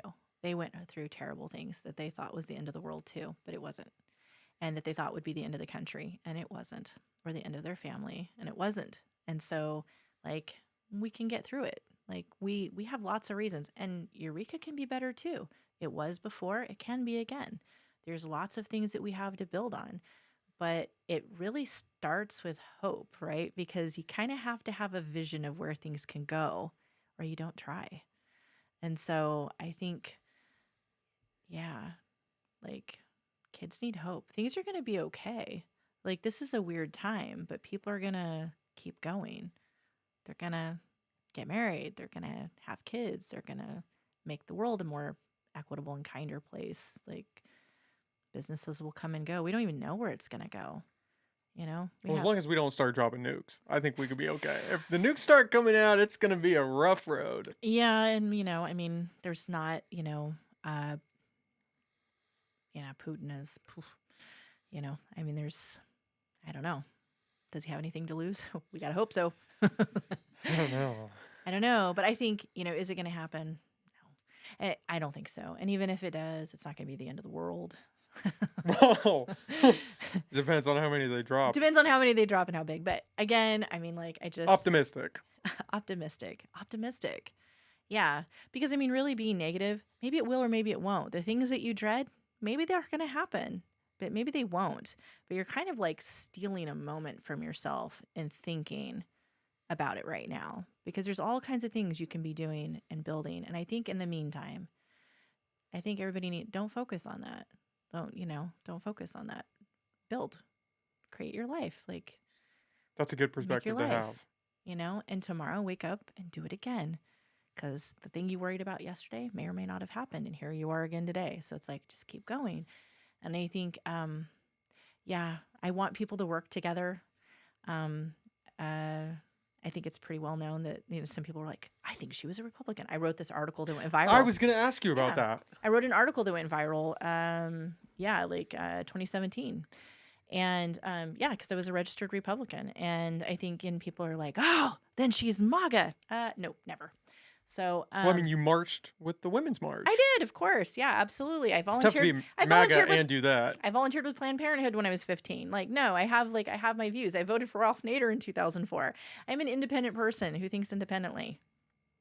So we exist. But yeah, no, I was a registered Republican in my family, and this is going to sound funny to people, but all the couples, one person would register Democrat, and the other would register Republican, and that way you would get materials on both, and they could feel like they were active in primaries.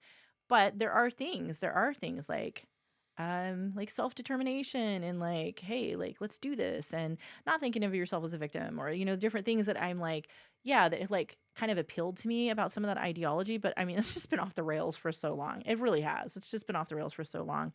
And by the time I wrote that, I probably really I wasn't trying to be disingenuous, but I really, really didn't belong as a Republican in it. And that was really kind of it for me. That was kind of the last straw. Is I kind of wrote that kind of hoping that I would appeal to a lot of these other people that I am friends and family with, to be like, hey, think this through, because this could really be a disaster. And it didn't work. And so, not really. I think there's a lot more pro-choice conservatives than people realize, and pro-choice Republicans, a lot of women. Well, it's easy to, going back to that typecasting thing, you Yeah. hear Republican and you slam them in that box, and you can write them off that way. Oh, you're just a Republican. Yeah. You don't care about women. You Yeah. don't care about these things. Yeah, they don't care about women. And it's like, wait, but they are women, or they're like, and they're, this, and you're like, they're white. No, well, actually, she's, Latina, or actually, she's black. I mean, it's like people are complicated. They're not easy to put in boxes. No, never MAGA. Did not vote for Trump, and that was really when I was like, yep, this is not the party for me anymore, because no. So, When you wrote that letter, kind of laying out it was why it would be pro-choice. You know what? I didn't write that as an article. I wrote it as a comment that was sent in a private message to the lady that runs that page, Women You Should Know, and said, hey, I really appreciate what you guys are doing. And I just said, and I just kind of said, this is so frustrating. I wrote this kind of, what I couldn't say to everybody else, but then I ended up saying to everybody else. Did you know she was going to put that out there? Yeah, she asked for permission. She said, can we please publish this? And I was like, sure. Thinking like 400 people will read it maybe. And it just went around the world. So, because there were marches happening all over, right? Outside the country too. And so it was just ping ponged everywhere. And so, I mean, I've always been an independent thinker, and, there's pros and cons to both sides. And the idea that you have to pick one and have to conform to all of their ideologies. I'm a registered independent right now. And I don't see myself, and I vote entirely for Democrats at this point, and have for 6 years. So, but if I thought somebody was, I can't imagine myself, I'll be perfectly honest, I can't imagine myself voting for a Republican right now. I've never down ballot voted, but I have the last while, because I really felt Trump posed an existential threat. I really was concerned. And I was kind of like trying to kind of raise this call in like 2015 when I was like, no way, this isn't where they're going with this, right? No way. Oh, it is. Okay. And then in 2016 was like, I mean, we're not going to vote for this guy, right, guys? Right, right. And then he's elected, and I was like, okay, yeah. So, and I think at that point I started realizing, and I mean, I have family members that voted for him that thought it was a joke too. They were just like, they just didn't want to vote for Hillary Clinton, but they were like, this clown, right? And so it was weird to kind of watch them. Like, the more people criticized him, the more people ragged on them, the more they like really dug in, and they were like, yeah, he's our guy. And I was like, what is happening right now? Like, what is this? Yeah, very concerning. Typically pre-Trump, I always just felt like corporate politicians really kind of serve corporate groups. They really, the powerful serve the powerful. Like, I just always kind of, I don't know if that's like a jaded way to look at things, but I just felt like they were kind of like out of touch with all of us. And I felt like there wasn't like vast differences between the two parties. And that could be very wrong, but that's how I used to feel. That really changed with him. Because I was like, this is frightening.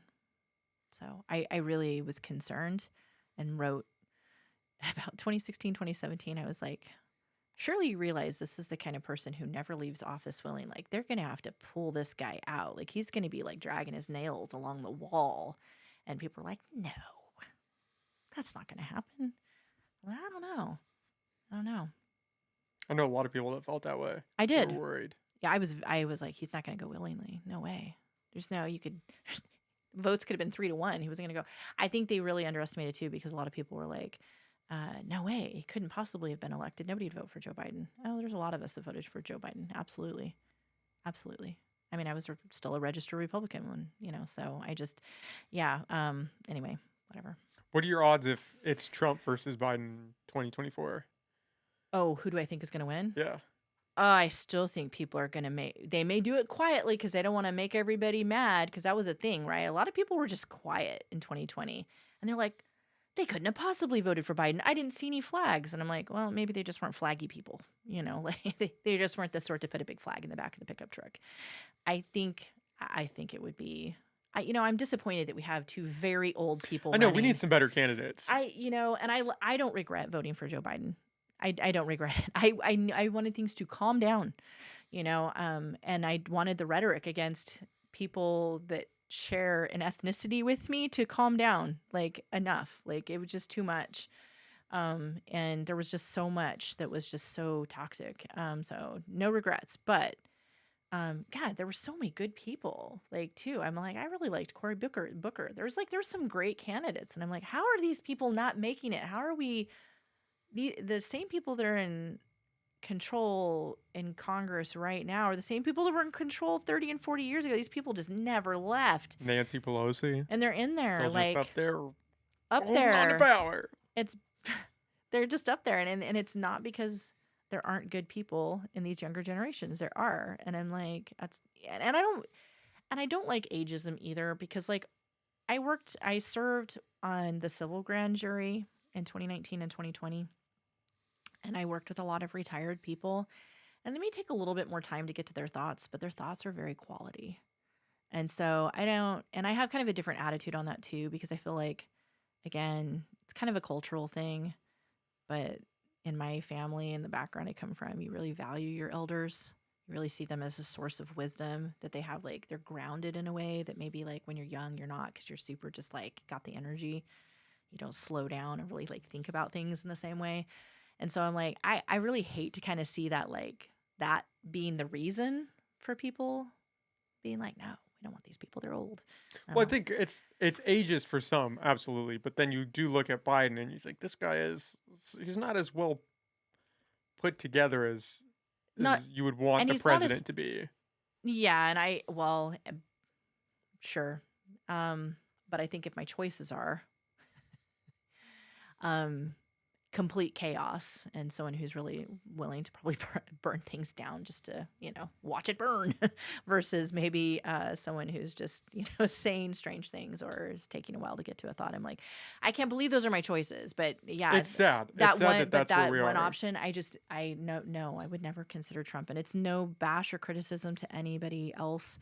I think that a lot of people think that everyone who's voted for Trump has to be MAGA. No. There are a lot of people that just voted that direction because they just weren't comfortable. they're not as It's nuanced. it's I know a lot of nuanced. It people that is more voted for Trump that are good people, yes, me that too. aren't racist, that Me aren't too. terrible people. Yeah, me They too. just didn't like Biden, or they liked, different monetary like you Yeah. can like somebody and not like their actions or like what they're. Yeah, and I think that's what a lot of people were like. Where I kind of started to get really creeped out was just how there was kind of a move to like start really like acting like Trump was sort of like some sort of like deity or something. That was really starting to like unnerve me and alarm me the way that like some people kind of went all in on QAnon. kind of a mass delusion. Yeah, I was like, you know, I've worked in government. I sat on the civil grand jury and we investigated a bunch of things. And I can tell you, it is so hard to have a conspiracy. It is so hard. And the bigger the conspiracy, the less likely that it's true because you have so many people involved and people are already so ineffective sometimes at just doing their job. The idea that they're like, some of it's just no, no. So there's like the deep state. Who is that?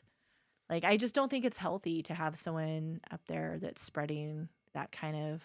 It's free speech. Say what you want, but it's not healthy because there are costs to things. You can really like Alex Jones, right? Like, there's costs to that. Those families were harassed and just targeted for ages. Like, there's costs to free speech too. Like, it's. I think his cost is $1 billion.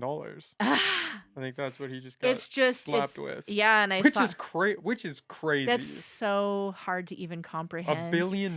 Yeah, at that point we're into Bezos bucks. Like I don't know how to measure that. Like that's not even it's incomprehensible. Yeah, he'll never pay that. I don't even know. I don't know how much money he's bringing in with his I don't know show, either. but I can't imagine It's a it's lot. $1 billion. No, I don't think it's $1 billion either, but it's a mind-boggling sum of money that he 65 million, if I remember right. That's how much he brings in. Oh no, that's how much he owes. Was fine. Okay, I thought you were saying he I was brings that in a year. like, I was like, whoa. Andy, we got to start Yeah, I pivoting know. I on was the gonna say, show. keep going at it. Start talking Wow. about frogs or something. I don't know. Jesus. Lizard people, that's where we're going. Next podcast, we're going to get somebody Right, on. yeah. Start talking about conspiracy theories, man. strange things in the water. The frogs are changing. Like, go there, make life. It's just a crazy time. It is just a crazy time. Yep, I'm very worried about it, and I don't want people to give up on each other. I don't want them to give up on their family members, and I want them to give up on their friends and their neighbors. That's the takeaway. I don't want that to happen. It's happening, and people need to stop. They have to fight for each other. They do. And that was not like, I that was something I loved about growing up here. Like after I left and I went other places, like I was really proud of this place that I grew up where there were so many different kinds of people, and that we all just, I lived in Texas, and it was like, and here are the poor people, and behind the gate over here, here are the rich people. I was so freaking divided in so many different ways, and I was just like, this is, and not everywhere. I mean, like Texas is awesome. There's some great people down there. My husband's whole family's from there, but not like Eureka where you can have like rich, poor, rich. I mean, just walking down a street, it's just so mixed up, right? And I was like, I love that about here, and that, and it's kind of Wild Westy here, right? Like there's kind of like a rebellious streak, like a rebel vibe that kind of runs through like everybody, right? Like there's a really like big independent streak here, which I think is great. I think that's why we can be creative about how to solve problems here too. But we just have to have the energy and the fortitude to do it, and and be hopeful. There has to be hope. So it's a fun opportunity to be running. It's definitely just in a couple of months. I threw my hat in the ring at the last day that you could say you're going to run. And so I think Nicholas, who's my opponent, was like, hang on, like, wait, what? Like, I've been doing this for like 6 months. Anyway. And so I've been having to like run this like intense thing for like 2 months, just super intense because I only have 2 months or, like 2.5. So you kind of had to hit the ground running. I did the ground running, and it was like I always serve behind the scenes. I don't get out in front of people. Like I'm just always kind of like, I haven't in years, not in 20-some years. I just always am like, it's more comfortable. It's more comfortable. Leadership out in front, lots of criticism. It's more comfortable just to like help people out from behind the scenes. And then they're just, grateful for your help. It's not like you're just always ticking off half of everybody, right? Yeah, you cannot please everyone. You can't please everyone. You can't. There's no way to do it, and there's Yeah, and I'm not easy to put in a box. I'm confusing people a little bit. I don't think that's a bad thing. I It's don't think that's a bad thing. as I've talked with people, everyone that I feel like it's a good thing that all the people that I've talked with, if they've had a talk with me, they're like, all right, yeah, how do we do this? Like, how do we support you? So I feel like I think some of my views, and I lean progressive, like for sure. Like I definitely have a more progressive view of things, absolutely. And progressives kind of outnumber conservatives here, like 4-1. But I'm like, but I've got conservatives that are supporting me as well, and they know I am not, and they know that I am very left leaning, and they're still supporting me. So it'll be interesting to see how this shakes down. I think part of that is because I'm like, I will talk with anybody. You That's know? a good quality to have. Yeah, I don't want to. I don't like I don't want any more division. So I'm like, it starts with us. Fight for it. So Well, there you go. Renee, we can end it on that. It's already 5:10. yeah. Do you want to plug where people can find you, where they can find your campaign? Yeah, so you can find me on Facebook. I made myself go onto Facebook, so I'm there now. I'm on Facebook. I don't have a website, and then you can reach me through Gmail. So on Facebook, it's like at RCD for our city. So there you go. Or you can just look up Renee Contreras De Loach, and find me that way. I think it's Renee Contreras De Loach for Eureka Fifth Ward, I think is how it says on Facebook. But literally, it's like the little handle. Oh, and I'm on Twitter, which is also at RCD for our city. And same thing with Gmail, same thing, RCD for our city. So Okay. yeah, that's where I'm at. Well, Renee, that was awesome. Thank you. Thanks for Yeah, coming on. I had a great thanks. time talking with you. Yeah, it was fun. I Good. kind of forgot that I was running, and so Yeah, there you go. Uh-oh. We won't hold you against that. Yeah, you'll be fine. All right. Thanks. Yeah, thanks.